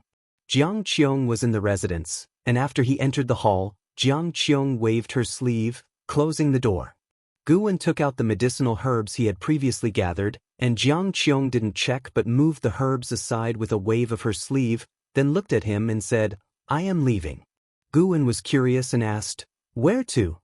The Supreme Sect's suspicion towards me is growing, and I can sense the killing intent approaching. I plan to join the ephemera sect. Jiang Qiong said calmly.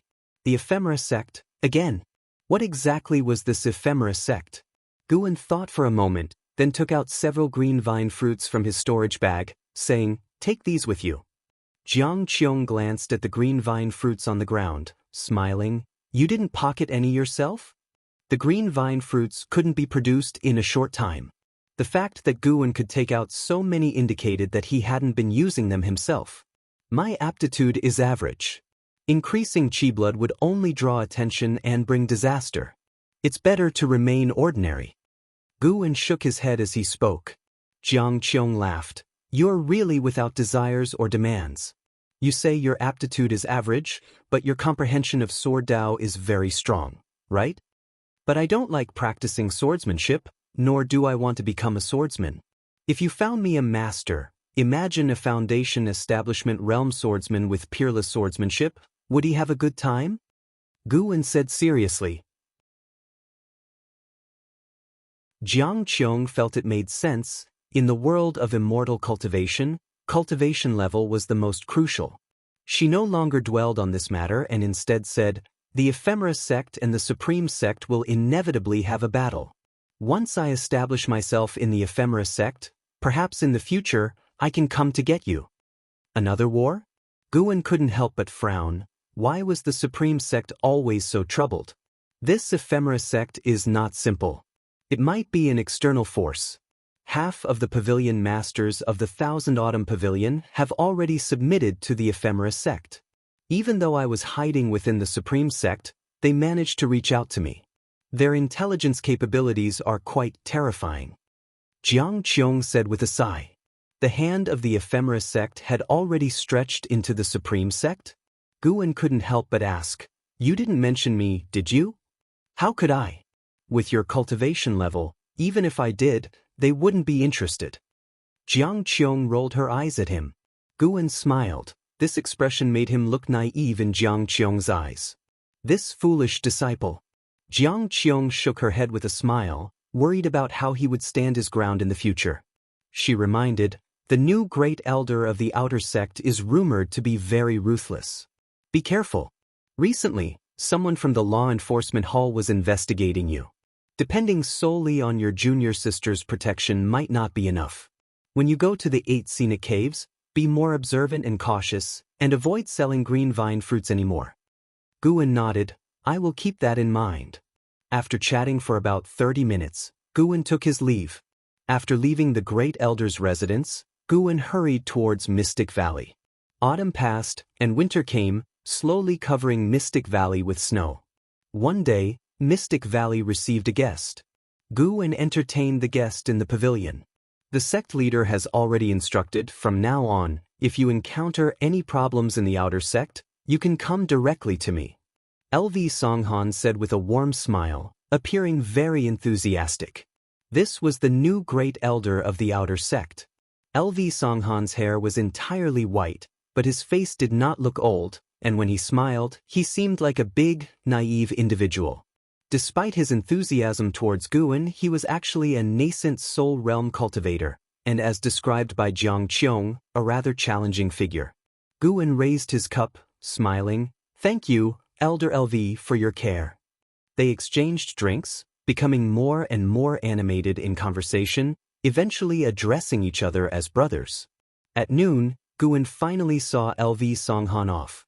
After he left, Yang and I appeared beside him like a ghost, marveling, You really are getting more impressive, even making brothers with a nascent soul realm cultivator. Guwen shrugged, You can call me Brother Gu as well. Looking for a fight? Yang and I glared at him, poised as if ready to draw her sword. Guwen cleared his throat and said, I heard the ephemera sect is rising. Be more vigilant in Mystic Valley, don't let the thieves from the ephemera sect steal the medicinal herbs. Yang and I nodded slightly after hearing this. Afterward, Guwen turned and left, watched by Yang and I as he left through the transmission array platform. Strange, why did he suddenly mention the ephemera sect to me? Could it be that he has guessed my identity? Yang and I thought with a frown.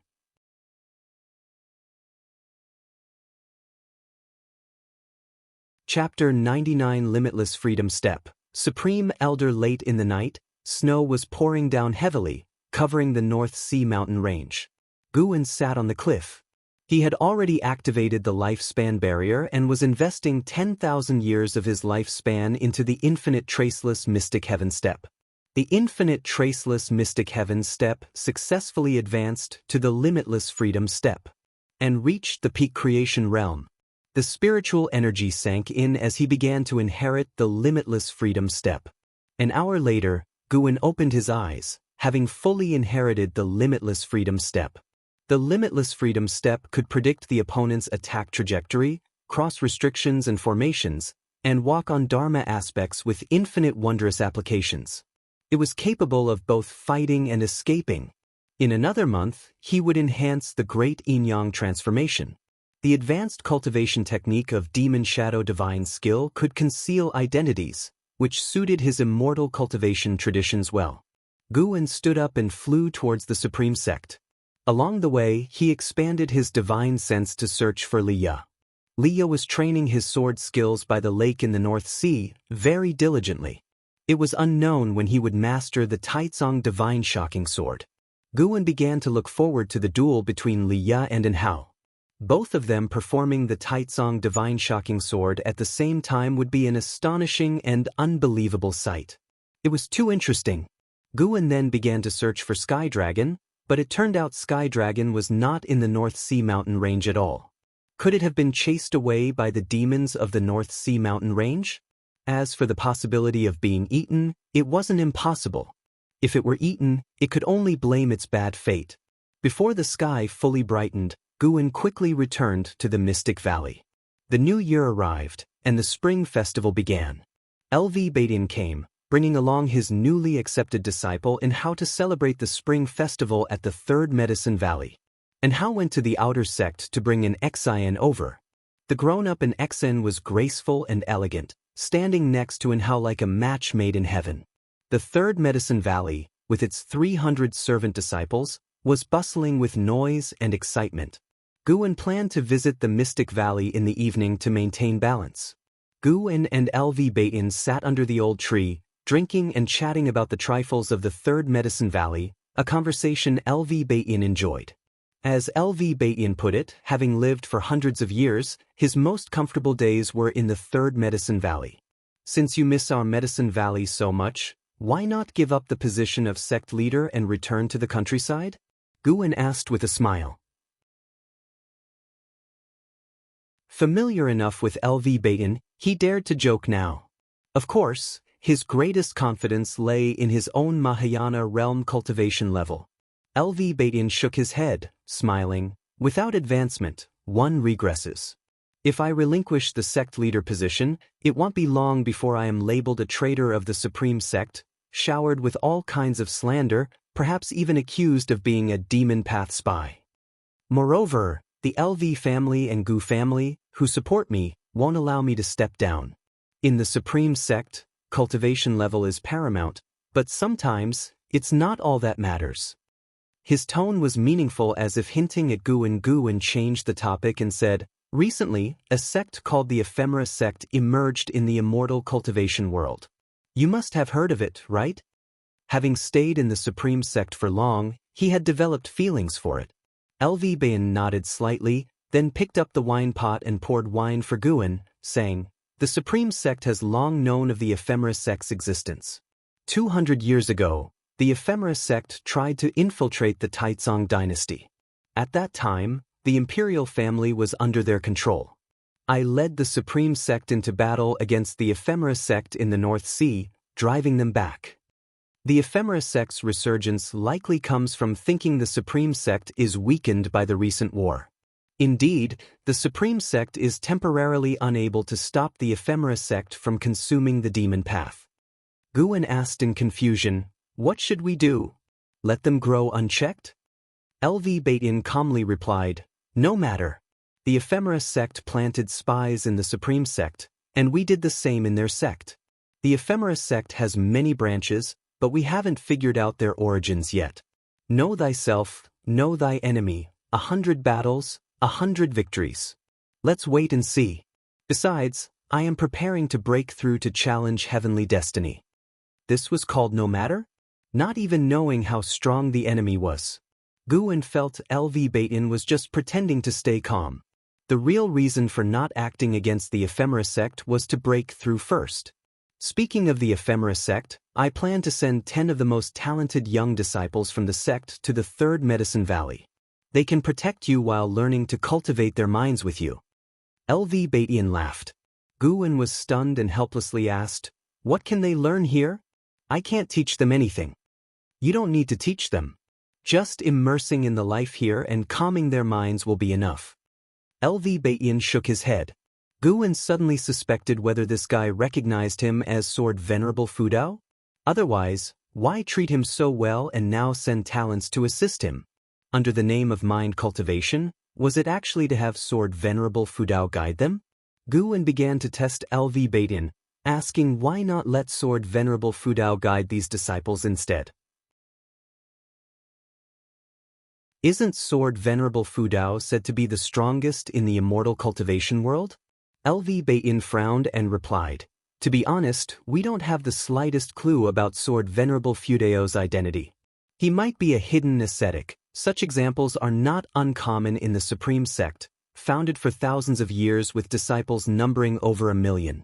Some disciples encounter great opportunities, change their destiny, yet prefer to stay low-key. There's also a possibility that Sword Venerable Fudao is one of the Supreme Elders. These Supreme Elders appear and disappear unpredictably. Reflecting on the two characters righteous on the heavenly repair platform, it's likely a Supreme Elder pointing out the Supreme Sect's ethos. So there really were Supreme Elders. No wonder LV Baitin wasn't panicked.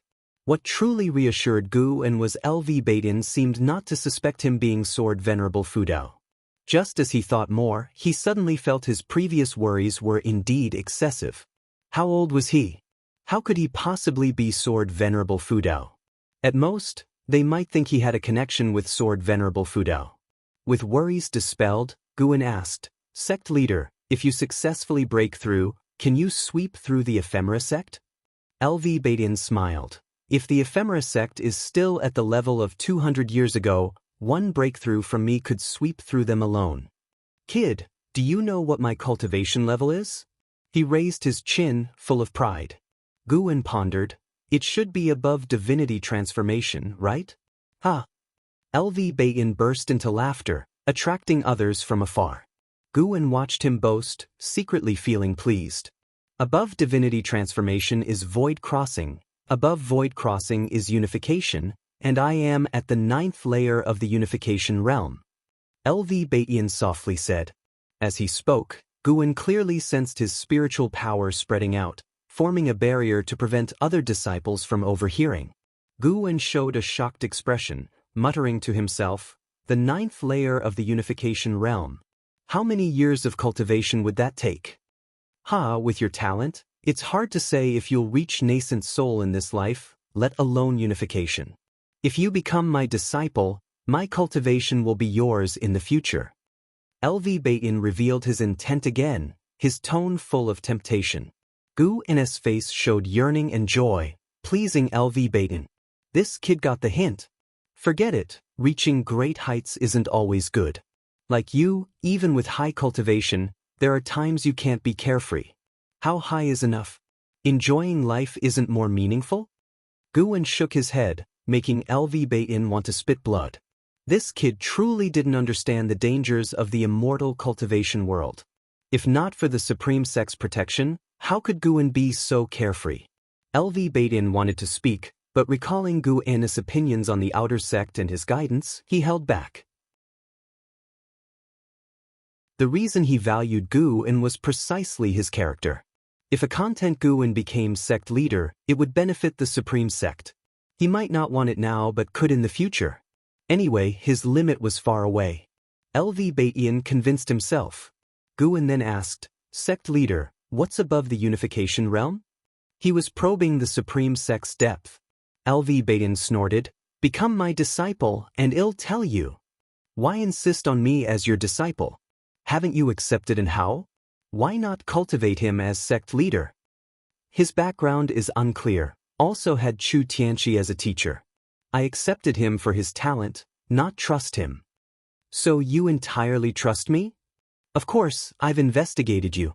Raised by Ji family, linked to Li Xiandao, possibly Thousand Autumn Pavilion, but I see you're helpless, linked to Li Xiandao for Lia, Thousand Autumn Pavilion for the former Valley Master." LV Baitin finished, wearing a perceptive look. Guan was moved, his expression greatly satisfied LV Baitin. "Unexpected you knew." "Indeed, am helpless. Need to sever ties later?" Guan asked nervously. LV Baitin waved. "No need as before. Severance brings trouble. May glean info from you. Supreme Sect has countless spies, over 1,000 known I don't touch." Guan couldn't judge him and gave a respectful look. LV Baitin grew more smug, then spoke of past chaos caused by spies. Each chaos, LV Baitin would sweep spies, publicly at least. He secretly kept half, targeting internal rivals as demon spies, wiping them too. Surviving spies received promotions, deeply feeling trusted, either reforming or being bolder, setting up LV Baitin's next perch. The two talked long. Guan realized LV Baitin was teaching sect handling. Until evening, Guan dined with disciples in Mystic Valley. Feeling joyous, Guan declared Lu Jiujia as senior disciple, managing Medicine Valley matters. Lu Jiujia was bewildered. Yang and I frowned, thinking, he suspects me. Never interacted with Lu Jiujia, suddenly making him senior disciple? She felt she needed to act.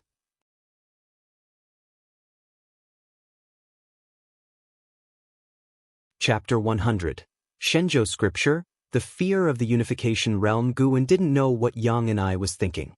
He chose Lu Jiujia simply because there was no one else to choose. As for Yang and I, in his eyes, she would eventually have to leave, so he didn't even consider her for the position of senior disciple. When it was late at night and the banquet had ended, everyone returned to their rooms. Guwen quietly made his way to the 8 scenic caves. Lately, he had been delving into the myriad poison mystic skill and had gained considerable insight. He came to the green vine tree, and with a thought, a figure emerged from a hole, moving as fast as the wind, brushing through the grass along the way. The figure was none other than Meng Lang, now transformed into a poison corpse. Guwen manipulated Meng Lang with his mind, directing him to pick a mature medicinal herb. After Meng Lang picked it, Guwen waited for a long time without receiving any notification of lifespan absorption. The plan failed. It seemed he would have to do it himself from now on. Guwen felt a little regretful but not disappointed. The harvests from the Third Medicine Valley and Xianxia Valley were already substantial. His yearly lifespan income was at least 100,000 years and was still growing. In less than a century, he could reach a lifespan of tens of millions of years. At such a speed, Guwen was already very satisfied. After all, for ordinary cultivators, how many realms could they cultivate in 100 years? Guwen sent Meng Lang back to the cave, then took out the Heavenly Residence sword and began practicing the wood spirit sword technique. The next morning, Guwen came down from the attic and led the disciples in their exercises. Yang and I also joined in. After the exercises, Yang and I quickly headed for the forest. Guwen felt something was off about her. She was acting very strangely today, so he observed her and saw her planting seeds in the forest. His eyebrows raised slightly. Those seeds looked unfamiliar. As a Mahayana realm cultivator with a photographic memory and keen observation, he could tell at a glance that those seeds were of a species he had never seen before. He immediately walked over and came up behind Yang and I. "What are you planting?" Guwen asked curiously, throwing a lifespan detection at her palm as she stood up. "Ephemera, 6th grade 0/120/5000, a 6th grade spirit flower?" And its name was Ephemera. Guwen couldn't help but associate it with the Ephemera sect. Yang and I answered, "I got these from an enemy's storage bag a long time ago. I don't know their exact name. These seeds have been in my bag for decades, and I just thought to plant them today." "Really?" Guwen mused. Yang and I observed his expression and said, "Yes, is it forbidden to plant them?" "Go ahead." Guwen smiled and didn't point out the origin of the flower. Yang and I wanted to plant a 6th grade spirit flower. How could he refuse? Anyway, the medicinal herbs she planted would also be picked by him. Soon, Guwen encouraged Yang and I with a few words and then turned and left. Yang and I looked at his back, unable to figure him out more and more. I'm actually being fooled by a Foundation establishment boy. Yang and I thought with self-mockery, then squatted down to continue planting the ephemera. No matter what Guwen guessed, as long as he allowed her to plant the ephemera, she would plant it. She glanced at Guwen's back and thought to herself, "When I make a name for myself, I'll spare your life and then recommend you to join the ephemera sect." Having spent so many years together, she quite liked Guwen, thinking it would be a shame if such a talented junior died in the sect's conflicts. Someone like him should be brought into the ephemera sect to continue shining brightly. After the new year, everything revived, and the supreme sect became bustling again.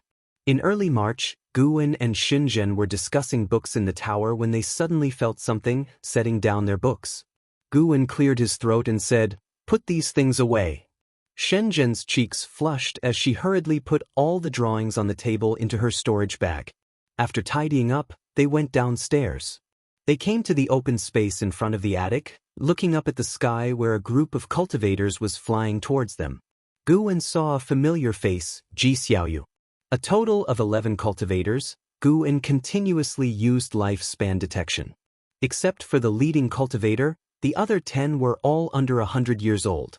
The lowest cultivation level was at the 8th layer of the core formation realm, with 2 even reaching the nascent soul realm. Under 100 years old and at the nascent soul realm, their talent was frightening. These geniuses had a minimum lifespan limit of 2,000 years. The leading cultivator was LV Chen, with a cultivation level of the 2nd layer of the void crossing realm. After landing, he cupped his hands towards Guwen and said, "These are the disciples assigned here by the sect leader. They are now in your care, Valley Master." He was very polite to Guwen. without the arrogance of a great cultivator in the void-crossing realm. This made Guwen curious about how LV Batian managed his affairs. Everyone in the LV family was skilled at handling people. Guwen raised his hand in salute and said, "Thank you, senior." LV Chin, seeing his etiquette was proper, smiled and nodded before leaving swiftly. Guwen looked at the 10 supreme sect geniuses, who also scrutinized him in turn. "Miss Shen, why are you here?" A man in blue clothes frowned and asked, looking displeased with Xinjun standing behind Guwen. This man was named Lu Yu, with a cultivation level at the 9th layer of the core formation realm, and a maximum lifespan of 2,409 years. Shenzhen ignored him and said to Guwen, "Since you have guests in your medicine valley, I'll be leaving. Next time we'll be alone." Having said that, she leapt into the air, quickly disappearing behind the mountains. Alone? Everyone looked at Guwen with strange expressions, Lu Yu's eyes flashing with a cold gleam. "Lu Yu has become hostile towards you and wants to attack you. Do you want to perform a lifespan detection on him?" "He wants to attack me? How deep was this hatred?" Guwen said, "Miss Shen and I just like to read books and occasionally discuss them. We have no other relationship." She also told me that her goal for a Taoist partner is the sword Venerable Fudao. Everyone, being young geniuses, couldn't help but laugh upon hearing this. Lu Yu smiled awkwardly and threw an apologetic glance at Guwen. They weren't fools. LV Batian had personally named Guwen to look after them, so Guwen must be extraordinary. Even if he wasn't, he was still LV Batian's man, and they wouldn't dare offend him. Geniuses were favored by the supreme sect, but being a genius didn't mean they could do whatever they wanted. At least, if LV Batian wanted to deal with them, even their families would have to think twice. Ji Xiaoyu then asked, "Valley Master, what should we do?" "Just give your orders." As soon as she spoke, the others restrained their smiles and looked at Guwen with anticipation. The sect leader had said that coming here would cultivate their hearts, and they subconsciously believed that cultivating the heart would help their cultivation. Guwen smiled and said, "Follow me then. Don't complain about being tired or bitter. No one can stop halfway, only trash quits halfway." Upon hearing this, the geniuses became even more eager, looking at each other with eyes flashing like lightning. Geniuses always had a competitive spirit. Afterward, Guwen took them to a forest dozens of miles away, where they began clearing the land and then teaching them how to plant seeds. He then took them around to inspect the medicinal herbs. Although it was mundane work, the 10 disciples were very diligent, not even missing a single stone along the way. A few days later, someone couldn't hold back anymore. A disciple named Xianxia stopped and looked at Guwen, asking in a deep voice, "Are you messing with us? Is cultivating the heart just making us be medicine boys?" The others looked at Guwen as well, even Ji Xiaoyu frowned. Guwen knew this wouldn't work, but LV Batian insisted on it. After a sigh, he took out 10 books from his storage bag and threw them to the 10 geniuses. Everyone was delighted, catching the books eagerly. Shenzhou Scripture? Someone read the title and their eyes lit up. The name alone hinted at something profound. Guwen turned away and said, "Figure it out yourselves."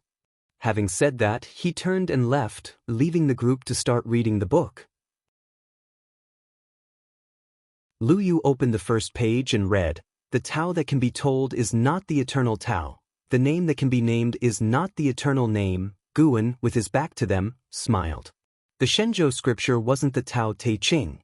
He had merely pieced together classic ancient quotes from Wuxia, creating a random collection that sounded profound enough. He couldn't bear to write out the Tao Te Ching. If someone truly comprehended something from it, that would be too much. Since getting the Shenzhou Scripture, Ji Xiaoyu and the others found their own places to meditate, not disturbing each other. The third medicine valley didn't have its usual rhythm disrupted. 5 days later, Ji Xiaoyu closed the Shenzhou Scripture and looked at the busy servant disciples in the valley below. She pondered for a while, then got up and walked down to help. A genius sitting on the opposite mountain top observed her actions, apparently having an epiphany, and also started descending. Though they couldn't comprehend the Shenzhou Scripture, it certainly seemed profound. They linked it to Gu Yan's initial arrangements, thinking they might gain insight in the agricultural work. Another 10 days passed, and the other genius disciples all joined in the Medicine Valley's tasks. They diligently worked each day, reading the Shenzhou scripture during breaks, and practicing qi absorption cultivation at night. This made Guan quite satisfied. As expected of the 10 top geniuses chosen by LV Badian, putting aside their talent, they indeed weren't fools. If they believed something was right, they were determined to do it and persist. Before he knew it, half a year had passed. Guan reached the age of 59. On this day, he was in Xianxia Valley, having just finished harvesting medicinal herbs, when he suddenly felt something and his expression changed. He handed the herbs to Sun De beside him and quickly left Xianxia Valley. This left Luo Hun and the others in the valley puzzled, but they didn't think much of it. Ever since knowing Guan mastered the mystic tortoise surging wave palm, Lu Xian no longer bothered Guan or others. He secluded himself for cultivation, as if possessed, his cultivation level increasing rapidly. At this rate, he would form a nascent soul within a few years. After leaving the 100-mile range of Xianxia Valley, Guan vanished into thin air. 3 steps later, he crossed thousands of miles, arriving at Mystic Valley, and then reached the 3rd Medicine Valley through a transmission array platform. As he stepped out of the platform, he quickly walked towards the Mystic Pure Tree. The Mystic Pure Tree was still there, but there was someone in front of it, standing and observing. From a distance, Guan performed a lifespan detection. Zhongying, 4th layer of Unification Realm 860/2800/3100. This guy had cultivated a special sorcery, with his apparent level only at the 2nd layer of the nascent soul realm. Guan was intrigued by Zhongying's cultivation technique. Although a Mahayana realm divine sense could see that he was hiding his level, it couldn't see everything clearly. Guan approached the Mystic Pure Tree and said, "I am Guan, the master of this Medicine Valley. May I ask who you are?" Zhongying, in a Taoist robe with a sharp face, small eyes, and a goatee, looked like a bad guy. He raised his hand with a smile and said, "I am an inner sect disciple named Zhongying, passing by here and sensing the extraordinariness of this tree. Could it be the legendary Mystic Pure Tree?" Guan stepped forward, gripping his wrist lightly with the strength of the Foundation Establishment realm, and said with a smile, "Indeed, it is the Mystic Pure Tree. Do you want it?" Zhongying found it amusing, thinking this little Foundation Establishment cultivator dared to lay hands on him. The Supreme Sect must have no one left to assign a Foundation Establishment cultivator to cultivate the Mystic Pure Tree. Then again, such a person wouldn't attract attention. Zhongying intended to break free using the strength of the nascent soul realm, thinking it would be enough to make the other party look bad. However, in the next second, his expression changed. His eyes narrowed, his brows furrowed, and he began to struggle with force. His expression changed again, showing astonishment, then his face was overtaken by fear. How could this be?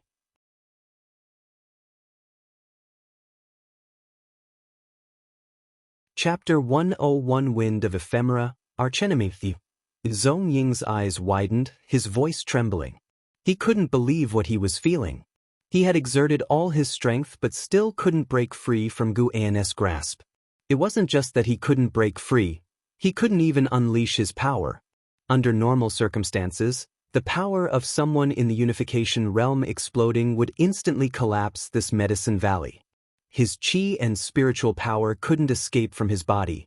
An unimaginable force was suppressing him all over, a feeling he had never experienced before.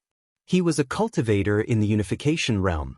In a place of 9 dynasties, he came and went as he pleased. Despair filled Zhongying's heart as he realized he was doomed, but he didn't want to die. "Spare me, senior."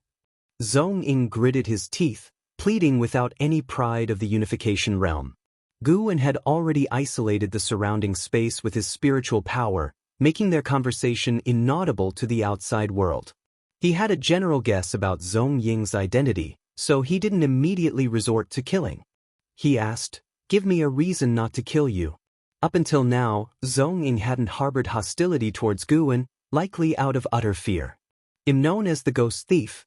I came to steal the Mystic Pure Tree not for myself, but for the mortal world. Senior, Since you are an expert of the Supreme Sect, you should understand the disparity in resources in the immortal cultivation world. The Supreme Sect occupies too many cultivation resources, while the spirit energy is scarce among commoners. Those without distinguished family backgrounds simply cannot break through. At this rate, the immortal cultivation world will only belong to aristocrats. Zhong Ying spoke quickly, and towards the end, his eyes even reddened. Guwen felt a pang of admiration, thinking, what excellent acting.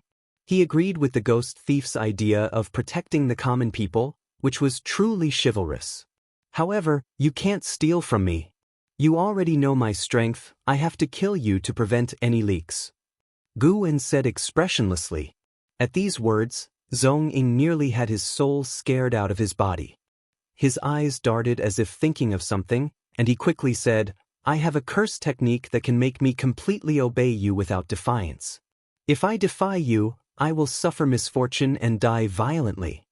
An opportunity. He might be able to deceive him. The fear in Zhong Ying's heart subsided, replaced by excitement. Zhong Ying harbors hostility towards you and hates you to the bone. Would you like to use lifespan detection on him? Just when I was about to spare you, you bear hostility towards me? Interesting. Guwen became intrigued and asked, what curse technique? Zhong Ying explained, this is the heavenly judgment curse. As long as we both form the skill style, I then swear to you, and it can be established. Fine, come with me then, let's find a secluded place to form the curse. Guwen said, pulling Zhong Ying towards a distant transmission array platform.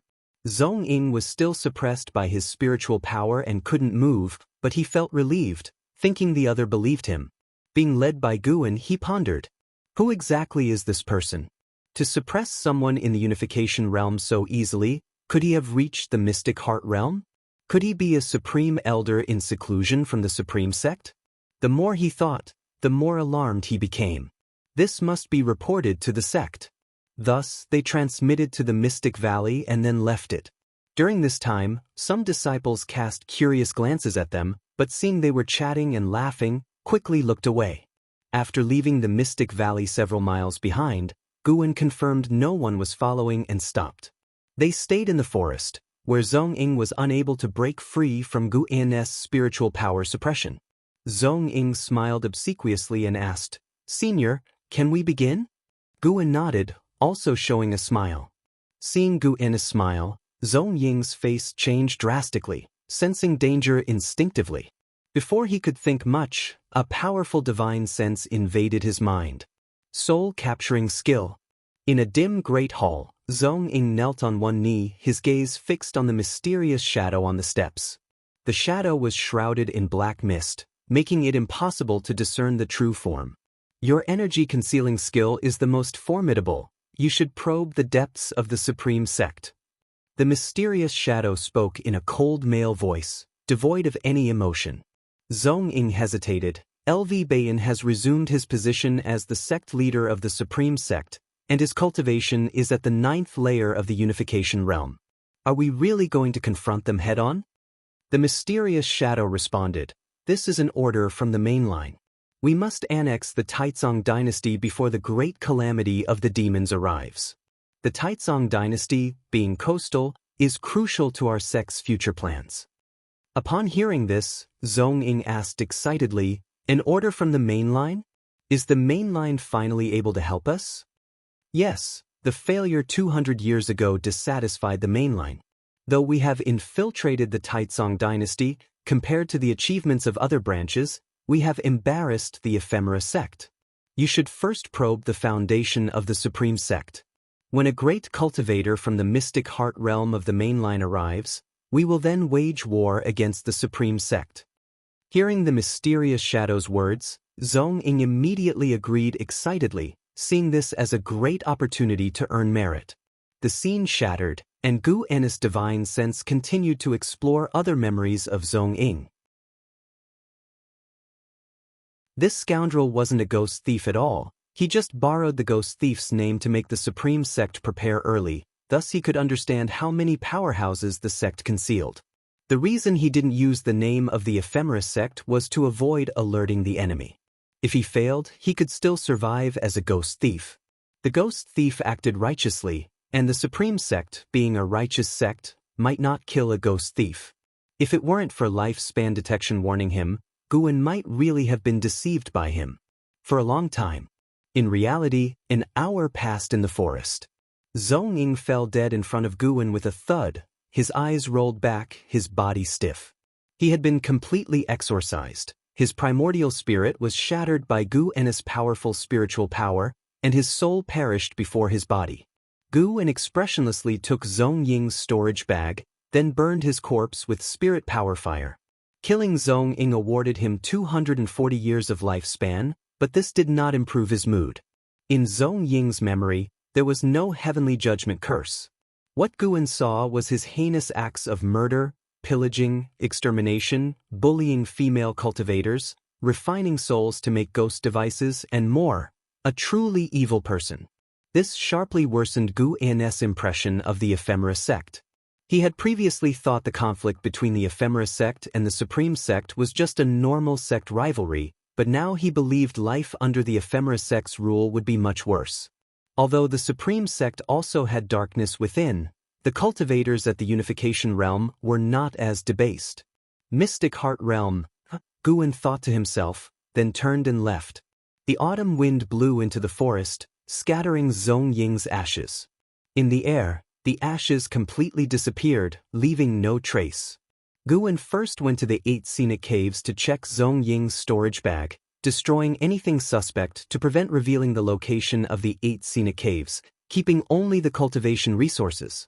The storage bag of a great cultivator in the Unification Realm was indeed extraordinary, countless magic artifacts, strange and varied, many elixirs, and even quite a few low-level elixirs. After spending an hour sorting through them, Guwen finally left the 8 scenic caves. Returning to the Mystic Valley, Guwen went to find Yang and I to see how the ephemeras were growing. He found Yang and I meditating in the ephemera garden, cultivating. Previously, she had been absorbed in her cultivation and wasn't attracted by Guwen and Zhong Ying. Normally, people from the Elixir Hall, Law Enforcement Hall, and G family would occasionally visit Guwen, so she was accustomed to it. Of course, the main reason was that Zhong Ying's energy-concealing sorcery was extremely powerful. "Why are you cultivating here?" Guwen asked, noticing that Yang and I was absorbing the spiritual energy from the ephemeras, which wasn't beneficial for their growth. Yang and I opened her eyes and said, "Cultivating in the valley to avoid exposing my cultivation level." Guwen directly pulled her up and led her to his pavilion, saying, "Cultivate in my room. I recently set a restriction there, the disciples cannot spy on what happens inside." Yang and I frowned, but couldn't directly refuse Guwen, and could only follow him back to the valley. Winter arrived, and snow covered the third medicine valley. Guwen was reading in his room when Ji Xiaoyu suddenly visited him. He quickly put away the supreme secret records and got up to greet Ji Xiaoyu. Ji Xiaoyu closed the door and set a restriction, then asked, "Did you gain the insights from the Shenzhou scripture in a dream?" After studying the Shenzhou scripture for half a year, she had many insights. Guwen solemnly said, "This is not a cultivation technique, but life philosophy. It helps you stabilize your mind. A calm mind allows you to cultivate better." Not gleaned from a dream? Of course not. I encountered an elder in the outer sect who gave me the Shenzhou scripture, saying something about the simplicity of the Tao and a bunch of other things. Over the years, I have often studied the Shenzhou scripture, and though my cultivation hasn't grown, my state of mind has become increasingly calm and open. Nothing worries me anymore, and I am not obsessed with anything. Guwen shook his head as he spoke. Hearing this, Ji Xiaoyu gave him a deep look. Ji Xiaoyu said, "This book is indeed useful. My state of mind has become much calmer since reading it, and I no longer think about things I can't achieve for now. I want to take this book back to the Ji family. Do you agree?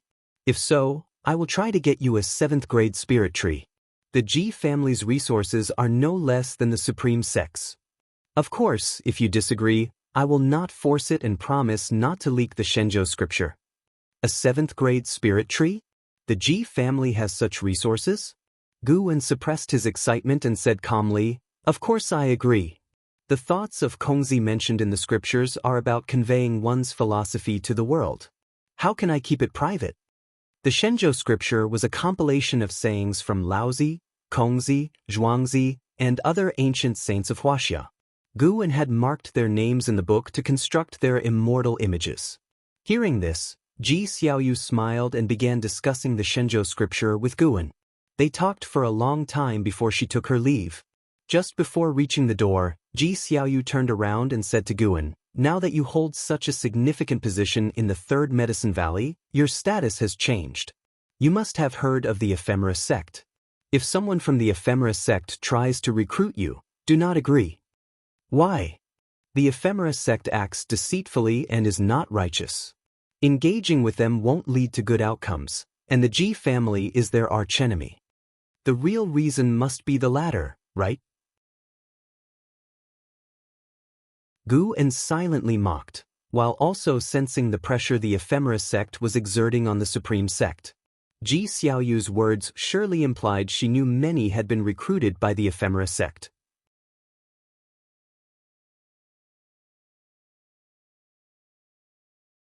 Chapter 102, Defying Destiny. The green vine tree's fear. Guwen waited for over half a year, passing his 60th birthday, yet still hadn't received the Ji family's 7th-tier spirit tree. He believed Ji Xiaoyu wouldn't deceive him, just that the Ji family's processes were a bit complicated and required more time. In comparison, the Supreme Sect was much more efficient, having quickly delivered the mystic pure tree they promised. On a scorching summer day, Guwen was sowing seeds in the Third Medicine Valley. Guyu was beside him, chatting non-stop about the Supreme Immortal Venerable. This year, the plot of the Supreme Immortal Venerable reached its climax, with the protagonist Guyu teaming up with the second male lead Zhou Tongyu to battle the demon causing chaos in the world, tantalizing countless readers. Guwen was in a good mood because he had just spent 10,000 years of his lifespan last night to advance the great yin-yang transformation to the 9 extremes yin-yang body. The 9 extremes yin-yang body retained its previous abilities to prevent spying and deduce causality, and added a doppelganger technique, allowing him to create 9 doppelgangers. He could manipulate them to fight or carry out tasks. Upon returning, he specifically tested using a doppelganger to pick medicinal herbs, but unfortunately, just like before, it didn't extend his lifespan. He could only be down to earth. While burying seeds, Guwen pondered what combat techniques to enhance next. Originally, he wanted to improve once a month, but in the past year, he frequently sensed great cultivators from the Unification Realm battling in the North Sea Mountains, so he delayed his plans to become stronger. Guyu couldn't help but look at Guwen and asked, "Hey, were you seriously listening?" Without looking up, Guwen casually replied, "I can't write the book according to your ideas. Just wait and see." "How long will it take to finish the Supreme Immortal Venerable?" Guyu asked quietly. In a 10-mile radius, only the 2 of them were present, so they weren't worried about being overheard. "It should be soon, not many years left." "What will you write next?" "Well, see, I might not write anymore." "No way. If you stop writing, it would be a huge loss for the immortal cultivation world." "It would actually be a good thing if I stop. Cultivators shouldn't waste time sneaking around reading books every day." "Nonsense, who reads every day? You write only a few words a year. We all read in our spare time from cultivation." The 2 began to bicker. When Guyu took out the latest Supreme Secret records, Guwen finally believed he hadn't been slacking off reading books. Guwen stored the Supreme Secret records in his storage bag, then asked, "Have there been any significant events in the immortal cultivation world recently?" Guyu secretly despised his actions, then said, "Indeed, there have. The Demon Path and the Ephemera sect have been battling in the North Sea Mountains for over half a year now. The Thousand Autumn Pavilion and the Wanyin sect were almost wiped out by the Ephemera sect and are almost disbanded. At this rate, in 2 or 3 years, the Ephemera sect could unify the Demon Path." Mentioning the Ephemera sect made his tone excited again. The Ephemera sect and the Supreme Sect are bound to clash, and this battle will unify the immortal cultivation world of the Taizong dynasty. The sect isn't in a hurry, which suggests they are confident of victory. Hearing this, Guwen couldn't help but think of LV Batian's lifespan limit, doubting whether LV Batian could successfully break through. Regarding the lifespan limit, Guwen was helpless. He couldn't just point out the existence of the lifespan limit to others. The lifespan limit was like a destiny everyone on the path of immortal cultivation fought against. Who would believe in fate? Guwen felt there had to be a way to break the fate, but it was hard to find. The two chatted for another hour before Guyu left, saying that the Gu sect had been secluding themselves lately, seemingly preparing to confront the Ephemera sect, and that he too needed to cultivate diligently to help the Supreme sect when the time came. 7 days after Guyu left, the Elixir Hall issued an order to collect medicinal herbs from the various medicine valleys in advance. Even the third medicine valley saw LV family and G family cultivators coming to collect large quantities of medicinal herbs, signaling that something major was about to happen. Guwen didn't think the Ephemera sect was coming, but rather that LV Batian was preparing to challenge destiny and break through to the mystic heart realm. In the blink of an eye, summer turned to autumn. One noon, Guwen arrived at Xianxia Valley and saw that Li Xiandao was also there, having already reached the Void Crossing realm. Guwen had only ever seen one other Void Crossing realm cultivator over 200 years old. This guy appeared to be at the first layer of the core formation realm, maintaining a low profile.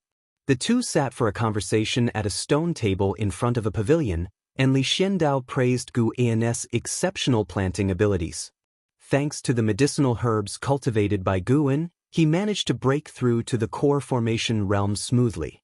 Without these medicinal herbs, Li Xiandao would have had to request Iluyan to transplant a golden core for him, which would not have been as strong as breaking through and condensing the golden core himself. To this, Guwen could only smile and attribute it to Li Zuando's strong aptitude. Seeing Li Zuando smile, Guwen could guess that he was secretly delighted, thinking that no one knew of his Void Crossing realm cultivation. "Guwen, how is Yang and I doing over by you?"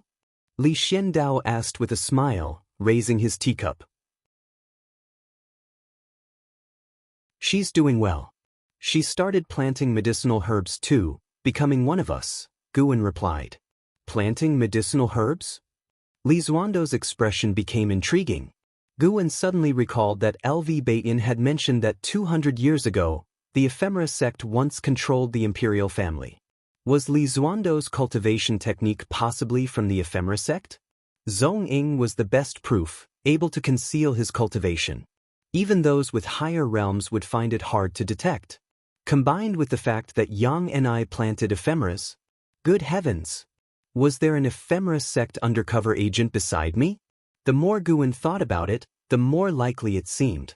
Li Xiandao continued, "The immortal cultivation world has been unstable lately, so you need to be careful." Guwen followed up, "Are you referring to the Ephemera sect, Uncle?" "Exactly.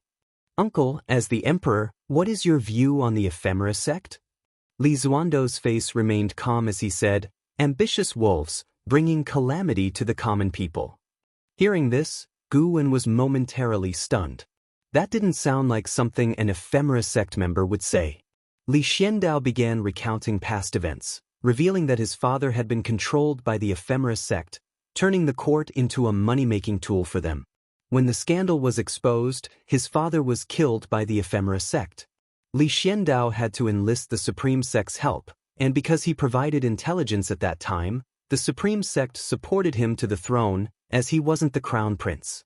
Li Zuando's tone was filled with hatred towards the Ephemera sect, making it unlikely he was faking it.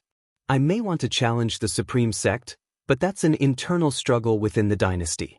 If the Ephemera sect fights the Supreme sect, I will certainly support the Supreme sect with all my might," Li Xiandao said coldly, his eyes flashing with killing intent aimed at the Ephemera sect. Guwen asked in surprise, "If the Ephemera sect is so malicious and nobody knows their headquarters location, why do so many people join them?" Li Xiandao explained, "Because of the ephemera. It's said that the ephemera can change a cultivator's aptitude and even extend their lifespan. Plus, they offer generous cultivation resources to their members, so people keep joining. Based on the information I have, the Ephemera sect's foundation is extremely strong, possibly even stronger than the entire Taizong dynasty." What we're dealing with now is just a branch of the ephemera sect. Ephemera? Changing aptitude? Guwen raised an eyebrow. No wonder Yang and I sat meditating in the ephemera garden. But he remained skeptical about the ephemera's effects. Could a sixth-tier medicinal herb really defy nature? Li Xiandao continued to narrate the ephemera sect's actions from 200 years ago. Back then, entire cities' populations would often disappear, leaving only empty cities behind. To this day, Li Xiandao hadn't found out where those people went, but their fate was undoubtedly grim. Listening to this was like hearing ghost stories for Guwen, completely engrossed in the tales. The ephemera sect was indeed incredibly sinister.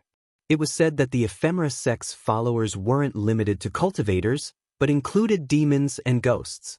This reminded Guwen of the ghost mother of the ephemera still left on the heavenly repair platform.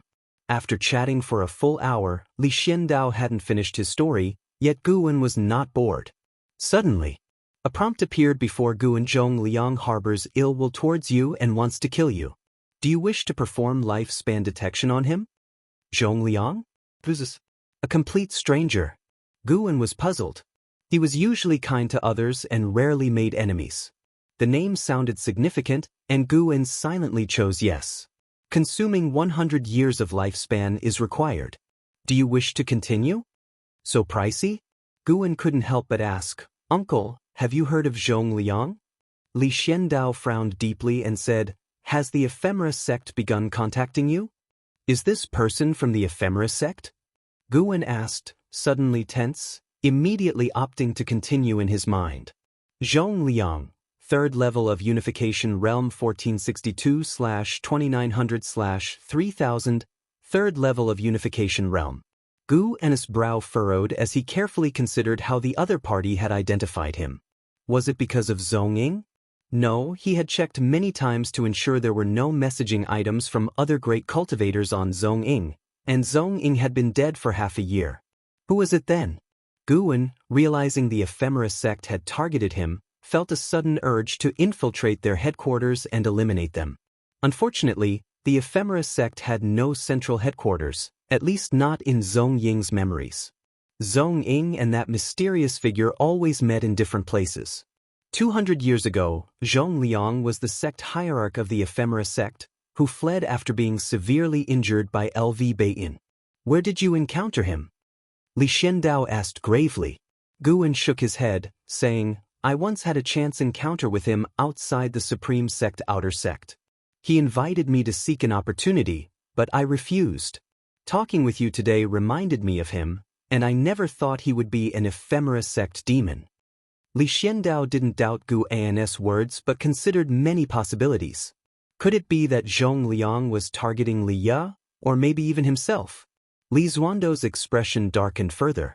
The name Zhong Liang took away their interest in chatting. Subsequently, Guwen inspected Tianya Valley before leaving hastily. Returning to the Mystic Valley, Guwen went to the tunnel within the 8 scenic caves. He wanted to search Zhongying's storage bag again, just in case. As soon as he arrived, he saw with his divine sense of vine from the green vine tree fiddling with Zhongying's storage bag. Keeping his energy concealed, he made no footsteps and quietly approached. As he stepped out of the tunnel, the green vine tree was visibly startled, with its vine retracting instantly. Guwen approached it coldly and said, Since you've gained spiritual wisdom, why are you hiding? Are you afraid of me? Be careful or it'll burn you. As he finished speaking, spirit power fire ignited in his right hand. The animosity from Zhong Liang had put him in a foul mood. Hearing his words, the green vine tree shuddered, leaves falling, and a gentle female voice spoke. I'm not afraid of you, but of that tree.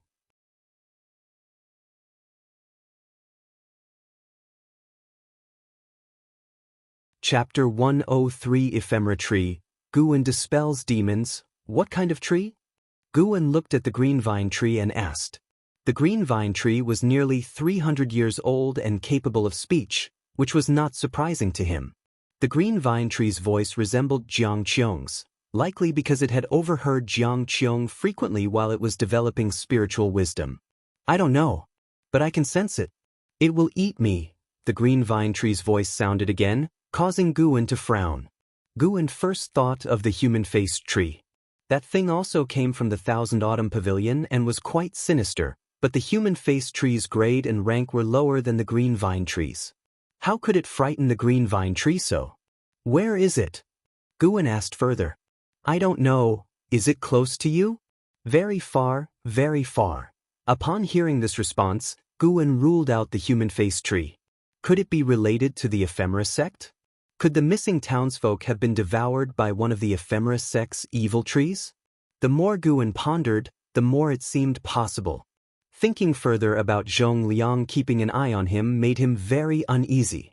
He wasn't afraid of Zhong Liang. He was afraid of someone discovering he had hidden his cultivation level. This can't go on. He couldn't sit and wait for death. Gu and his eyes sharpened, and the terrifying divine sense of a Mahayana realm cultivator spread out, directly covering the Taizong dynasty. The Taizong dynasty was vast, but it couldn't escape the divine sense of a Mahayana realm cultivator. He was going to conduct a thorough search for Zhong Liang, even if it meant turning the place upside down. To his surprise, Taizong dynasty's cultivators were numerous. Guwen felt like he was panning for gold. Guwen did not retreat despite the difficulty, determined to find the hidden enemy. Inside a dim underground chamber, Su Han, bare-chested, sat meditating within the cold pool.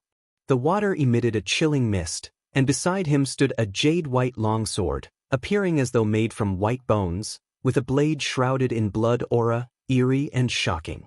Su Han's face showed pain, but he gritted his teeth and persevered. After a while, he suddenly heard wailing from afar. Opening his eyes involuntarily, he looked at a figure meditating against the cave wall and asked, Master, what was that sound just now? Zhong Liang, with his eyes closed, replied indifferently, Do not mind them. They are just a pitiful bunch begging for heavenly mercy. Whether they live or die has nothing to do with you. His white hair hung loosely and he wore a large robe. His facial features were square, and his brows always seemed furrowed, creating the illusion of a third eye between them. Su Han couldn't calm his heart after hearing those wails.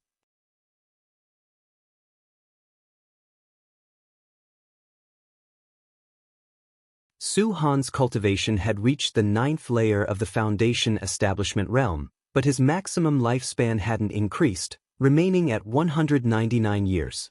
Normally, a 9th layer Foundation Establishment realm cultivator's lifespan would exceed 200 years. Clearly, the hateful Heaven Divine Sword had potential beyond its limits but couldn't break the restriction of its own destiny. No wonder those who cultivated the hateful Heaven Divine Sword, despite rapid progress, became increasingly prone to deviation as they advanced. Su Han hadn't noticed Gu An's arrival as he focused on his cultivation. Guwen looked at Zhong Liang, preparing to use the soul-searching skill, trying to find Zhong Liang via lifespan detection. It's you could. Then you die. Guwen crushed with his right hand, infusing terrifying spiritual power of the Mahayana realm into Zhong Liang's body, annihilating him, body and soul. A gust of wind swept across, causing Su Han to instinctively open his eyes. His pupils dilated suddenly as he quickly got up and grabbed the jade-white longsword beside him. Who are you? Su Han pointed his sword at Guwen, querying sternly. Where was Master? Why did he suddenly disappear? Su Han was filled with terror. Gu An's presence was intimidating, especially in the dimly lit chamber. A terrifying pressure burst from Guwen, instantly overpowering Su Han, who fell into the pool, dazed. Guwen turned and walked to a nearby cave entrance, disappearing into the darkness. Miles away in a vast underground space, dimly lit, stood a giant tree 100 feet tall with blood-red leaves. Vines hung from its branches, each holding a person bound at the bottom. These people had vines around their necks, unable to escape, their bodies withering at a visible rate, many already reduced to dried corpses. The scene was horrifying and extremely ghastly. Beneath the giant tree stood members of the Ephemera sect, each holding cultivators. Both men and women had talisman papers all over their bodies, sealing their spiritual power, resembling common prisoners, looking very disheveled. The prisoners numbered over 1,000, while the ephemera sect members guarding them were over 100. All the prisoners looked despairingly at the giant tree feeding on them. "It's a demon, a demon. You will die horribly for deceiving me into joining only to feed me to this evil tree. Is this a monster or a demon? Damn it." Some cursed, some wailed, some pleaded. Their voices made the dark underground space even more terrifying.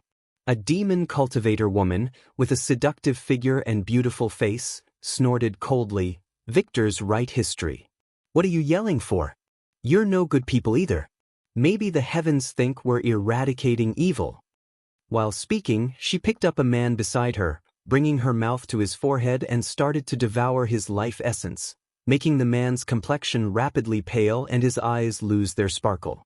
Whoosh! A cold wind blew by. The demon cultivator woman instinctively looked at the weeds at her feet, seeing the leaves tremble. Before she could react, swoosh, the blade of grass shot up, piercing her forehead, blood splattering in her mind. Not only her, but the other demon cultivators of the ephemera sect also simultaneously got killed by grass blades, regardless of their cultivation level, all dropping dead. The prisoners were stunned, sensing something. They turned their heads in unison, seeing a figure approaching from the darkness. Demon Shadow Divine Skill. A member of the 1,000 Autumn Pavilion. Someone shouted in delight. As the words fell, Guwen suddenly accelerated, becoming multiple afterimages passing all the prisoners, arriving beneath the giant tree. The prisoners seemed immobilized, all frozen in place. A breath later, they all turned to ashes simultaneously. Guwen lifted his eyes to see a prompt appear before him. Ephemera Tree, 8th rank 340/42000/230000, 8th rank. No wonder the green vine tree was scared. The main trunk of the ephemera tree started to crack, revealing a giant human face, only its features visible, gender indistinguishable but with a greedy, sinister expression. The vines loosened, all attacking Guwen simultaneously. Clang! The sound of the sword being drawn echoed in the underground space, ear-piercing. The ephemera tree was cut in half, its vines falling like rain, its greedy face also split in two, freezing in expression. The two halves of the tree body suddenly shattered as sword chi burst forth, spectacularly. Gu unsheathed the heavenly resident's sword and put it in his storage bag, then used his spiritual fire to burn the ephemera tree. Lines of life span gains frenziedly appeared before his eyes. The 8th rank spiritual tree was strong, its aura no less than a unification realm's, but alas, it faced a Mahayana realm cultivator. At noon, in the 3rd Medicine Valley, Guwen walked down from the transmission array platform in good spirits, having harvested over 40,000 years of life span the previous night, with the ephemera tree contributing 5,000 years. Only Su Han remained alive at the ephemera sect's stronghold. Knowing those prisoners were demon cultivators, Guwen had shown no mercy, ensuring there were no potential threats left. As he stepped off the platform, Guwen sensed the auras of LV Beiyin, Gu Zong, and Ji Hantian, who were waiting in his pavilion. Guwen immediately walked there. Upon reaching the pavilion, the door opened. He crossed the threshold intending to salute, but Gu Zong waved his sleeve, closing the door and setting a restriction again. Guwen noticed their unusual expressions, suspecting that the ephemera sect was about to attack. He did not panic, believing that once the ephemera sect discovered the loss of the ephemera tree, they'd have no time to deal with the supreme sect. LV Baishan's face was extremely grim, appearing very weak, pale-faced. He looked at Guwen, gritting his teeth. "I have to tell you some cruel bad news."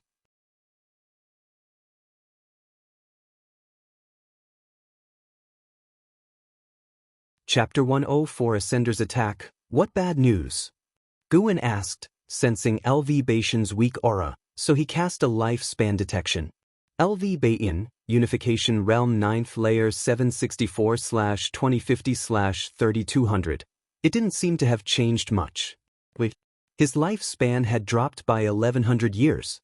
Guwen remembered his previous lifespan was 3,150 years.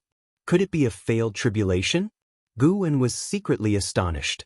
No wonder in cultivation evolution, every time he failed, it took many years before he could attempt another tribulation in reality. In reality, he might die directly, and even if he didn't, he couldn't attempt tribulation continuously. LV Bain took a deep breath and said, I failed the tribulation, couldn't break through to a higher realm, and I even need many years to recover my peak cultivation. Upon hearing this, Gu An's expression changed drastically. He instantly became agitated, took 2 steps forward, and anxiously asked, Sect leader, are you all right? You must take care of yourself, Supreme Sect cannot do without you. LV Bain smiled upon hearing this, and Gu Zong also felt gratified. Ji Hantian, on the other hand, was displeased and said, What do you mean by we can't do without him? If he dies, there's still me. Who among the vice sect leaders doesn't want to become the sect leader? But is it really appropriate to be so blunt?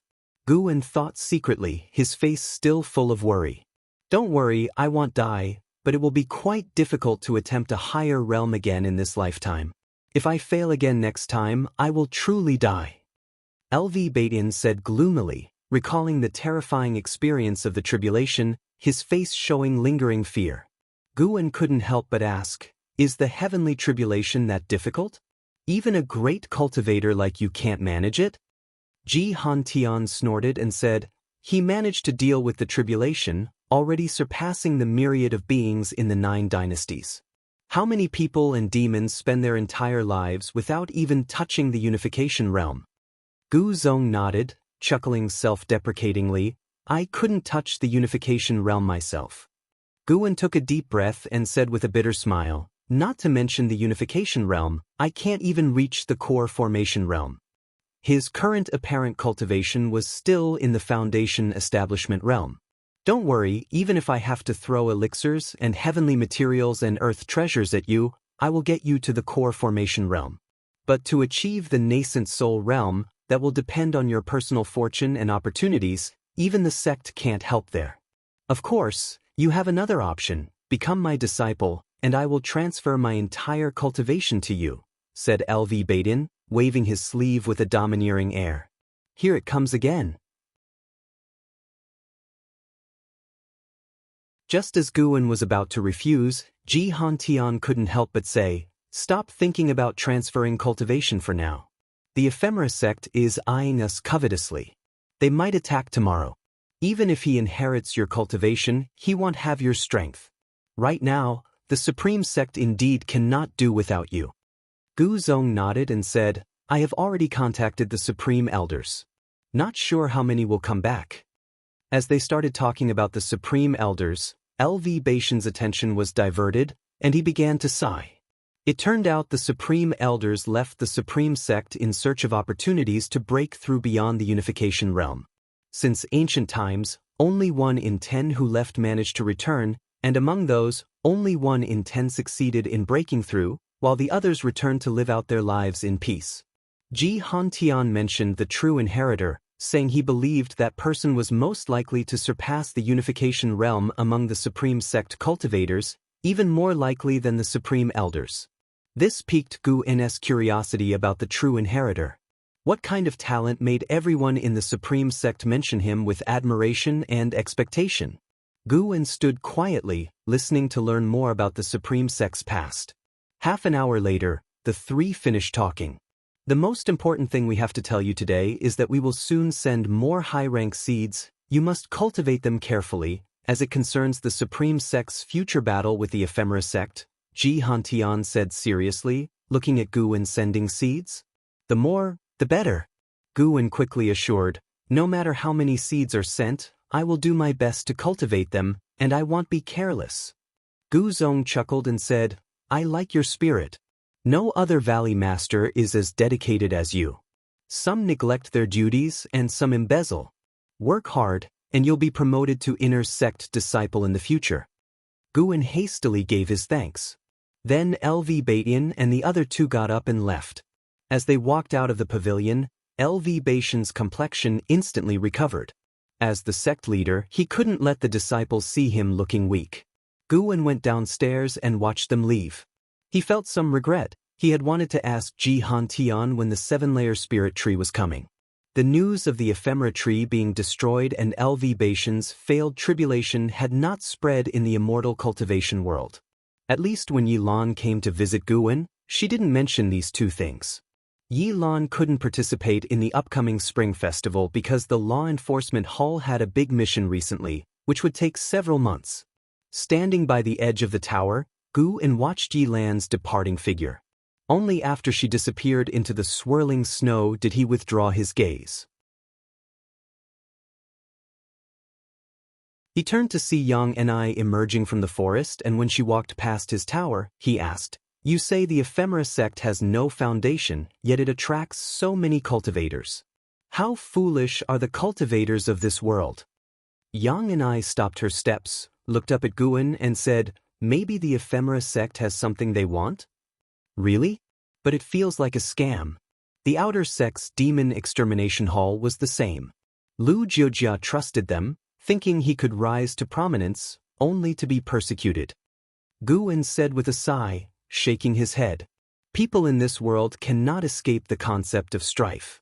But in my medicine valley, there's no need for strife." With that he turned and went back inside. Xianxia frowned, feeling that Guwen was hinting at her. If Guwen suspected her connection with the ephemera sect, why didn't he confront her directly? Xianxia thought for a moment and decided to talk to Lu Jiujia to see what was going on. Winter's snow fell heavily, and the 7th-layer spirit tree promised by Ji family finally arrived. Pure Yang Tree, 7th layer 2/8999/64,000, Guwen carried the sapling, taller than a person, and started looking for a suitable place to plant it. He finally decided to plant the pure Yang tree in the open space in front of the pavilion, immediately calling the disciples to come and shovel snow and dig the ground. Hearing it was a 7th-layer spirit tree, many disciples gathered to watch. Even as a sapling, the pure Yang tree melted the surrounding snow as soon as it entered the ground, making everyone feel warm like a fire tree. This pure Yang tree was Guwen's personal treasure, so listening to the disciples' discussions filled him with a sense of accomplishment. Suddenly, he looked into the distance and saw cultivators flying over the mountain on their swords, led by the outer sect Great Elder LV Songhan. Following LV Songhan were 200 servant disciples, with cultivation levels all above the 7th layer of the energy cultivation realm. Why is she here? Guwen saw Ascender Lu Lingjun among the group. This person's apparent cultivation was at the 8th layer of the energy cultivation realm, well hidden. Who could expect this servant disciple to be a great cultivator in the 9th layer of the unification realm, comparable to LV Baitin? If a fight started, Guwen thought that LV Baitin might not be Lu Lingjun's match. LV Baitin had lived for over 700 years, while Lu Lingjun was a near 2,000-year-old monster. After landing, LV Songhan clasped his fists and said with a smile, "Brother Gu, these are 200 servant disciples I specially selected for you to command, with higher approval." Choosing servant disciples was because they were unlikely to steal medicinal herbs here, as this was inner sect territory, with an entire outer gate city nearby as a barrier, ensuring safety and just needing manpower. Guwen stepped forward and exchanged pleasantries with LV Songhan. Lu Lingjun, standing in the crowd, scrutinized Guwen with curiosity. Foundation establishment realm cultivation, yet could address nascent soul realm cultivators as equals? Who was this person? The other servant disciples were excited. The Medicine Valley being in the inner sect territory meant a massive opportunity for them. After LV Songhan left, Guwen called Xiaochuan to arrange accommodations for the servant disciples. He didn't look much at Lu Lingjun, not wanting to get entangled with an ascender. That day, the new servant disciples were all busy building pavilions and exploring the 3rd Medicine Valley. Seeing 2 7th-layer spirit trees hidden in the 3rd Medicine Valley surprised Lu Lingjun. She had seen a 7th-layer spirit tree before ascending, over 20,000 years old and larger than a mountain. The Supreme Sect's foundation was astonishing, and she must take root here. In the following days, Lu Lingjun worked so hard that Guwen couldn't help but notice her. After the new year, Guwen had Xiaochuan select 10 servant disciples to become deacons of Medicine Valley, to oversee the other servant disciples, and Lu Lingjun was among them. Lu Lingjun's eager gaze made Guwen uncomfortable. She was outstandingly beautiful, unmatched by any female disciple in the valley, and her performance was impeccable. Ignoring her would raise suspicions. Addressing the 10 Medicine Valley deacons, Guwen gave them some encouragement before dismissing them. Lu Lingjun approached and whispered, "Valley Master, I have something to tell you. Can we speak in your room?" Guwen hesitated for a moment but then nodded in agreement, leading her to the pavilion. The deacons who hadn't left looked at Lu Lingjun with envy. Beauty truly was an asset. Once inside, Lu Lingjun closed the door and Guwen sat at his desk, flipping over the Green Hero travelogue on it. Lu Lingjun approached and took out a secret book from her bosom, handing it to Guwen. Guwen glanced at it. 9 Revolutions Golden Body Art. The name was quite imposing. In a low voice, Lu Lingjun introduced, "This is my family's cultivation technique. I hope the Valley Master does not disdain it." Guwen frowned and said, "What are you doing? Take it back now. Do you know how inappropriate this is if someone sees it?" Understanding his point, Lu Lingjun stowed away the 9 Revolutions Golden Body Art and took out a magic artifact from her storage bag. "I told you not to." Lu Lingjun then produced an elixir, saying it could enhance chi blood and meridians. "Are you testing me? Accusing me of questioning my loyalty to the supreme sect?" Guwen rose furiously, quietly admonishing her, as if afraid the disciples outside might hear. Lu Lingjun silently cursed his greediness. Suddenly thinking of something, she took out a white jade vial from her storage bag and said, "This is heavenly spirit water. Don't underestimate this single vial. When poured on the ground, it gathers spiritual energy to form a lake. The lake's water can improve the surrounding soil, speeding up the growth of heavenly material and earth treasures. Additionally, it condenses spirit pearls yearly, which can be consumed or used in alchemy."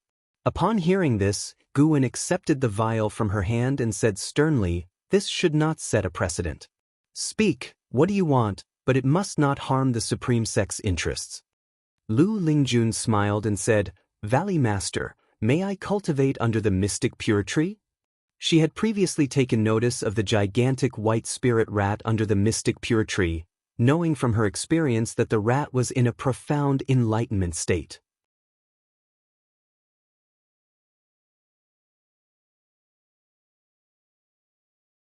Chapter 105.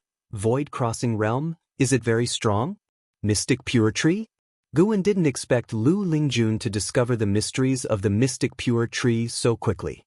This matter was not forbidden to him. On the contrary, it brought him more inspiration. In the future, he could use the Mystic Pure Tree to drive the disciples to work harder. Guwen pondered, "All right, but you can only go there at night, and you must leave before dawn. The Mystic Pure Tree is the sect's property, and many great cultivators keep an eye on it. Do you understand?" Hearing this, Lu Lingjun quickly bowed to thank Guwen. Watching this 9th-layer unification realm great cultivator being so respectful to him, Guwen felt a deep sense of emotion. Wasn't he in the same position before? Having a great cultivation level but needing to act cautiously was because they were all not satisfied with their current state and believed they could still ascend higher.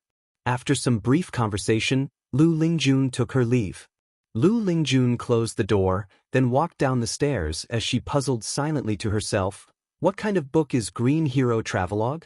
It's even more valuable than the 9 Revolutions Golden Body Art." Although Guwen moved swiftly, she still managed to catch the title of Green Hero Travelogue in that brief moment.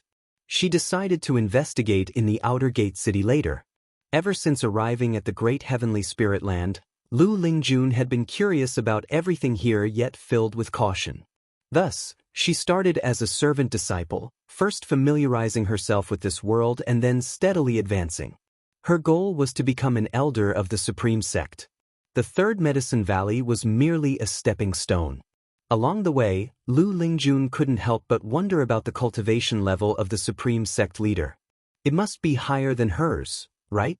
Deep into the night, in the North Sea mountain range, a fierce wind blew, mingling with snowflakes. Gu sat cross-legged under a tree, slowly opened his eyes, and a sharp gleam flashed across them. He had just spent 10,000 years of his lifespan to elevate the Ji family's divine skill, Heaven and Earth Path Gang, and had advanced twice, from Heaven and Earth Path Gang to Heaven and Earth Dominator Body, and then to Taoist Gang Primal Energy. Once Taoist Gang Primal Energy was mastered, the invisible and colorless energy automatically protected the body, repelling any evil invasion. It could withstand all kinds of spells and divine skills while being able to manipulate Taoist Gang Primal Energy to attack enemies, capable of both offense and defense. Gu began refining Taoist Gang Primal Energy. He had already inherited the evolutionary memories. He just needed to run the technique once to master it. An hour later, Taoist Gang Primal Energy was formed. He could now retain the energy on his skin's surface, allowing others to touch him without causing harm. Gu still had 430,000 years of lifespan left, hesitating whether to continue enhancing the Taitsong Divine Shocking Sword. The Taitsong Divine Shocking Sword was already powerful enough, and further enhancements seemed unnecessary. His intuition told him that improving the wood spirit sword technique might be stronger because his cultivation technique had a wood attribute, whereas he temporarily did not possess the sorcery of 5 elements. But he already had one sword technique, and practicing another seemed pointless. It was better to focus on mastering one fully. However, in 100 years' time, 10,000 years of lifespan might not mean much to him, so there was still time to cultivate the wood spirit sword technique. Forget it. He decided to cultivate other spells and divine skills first.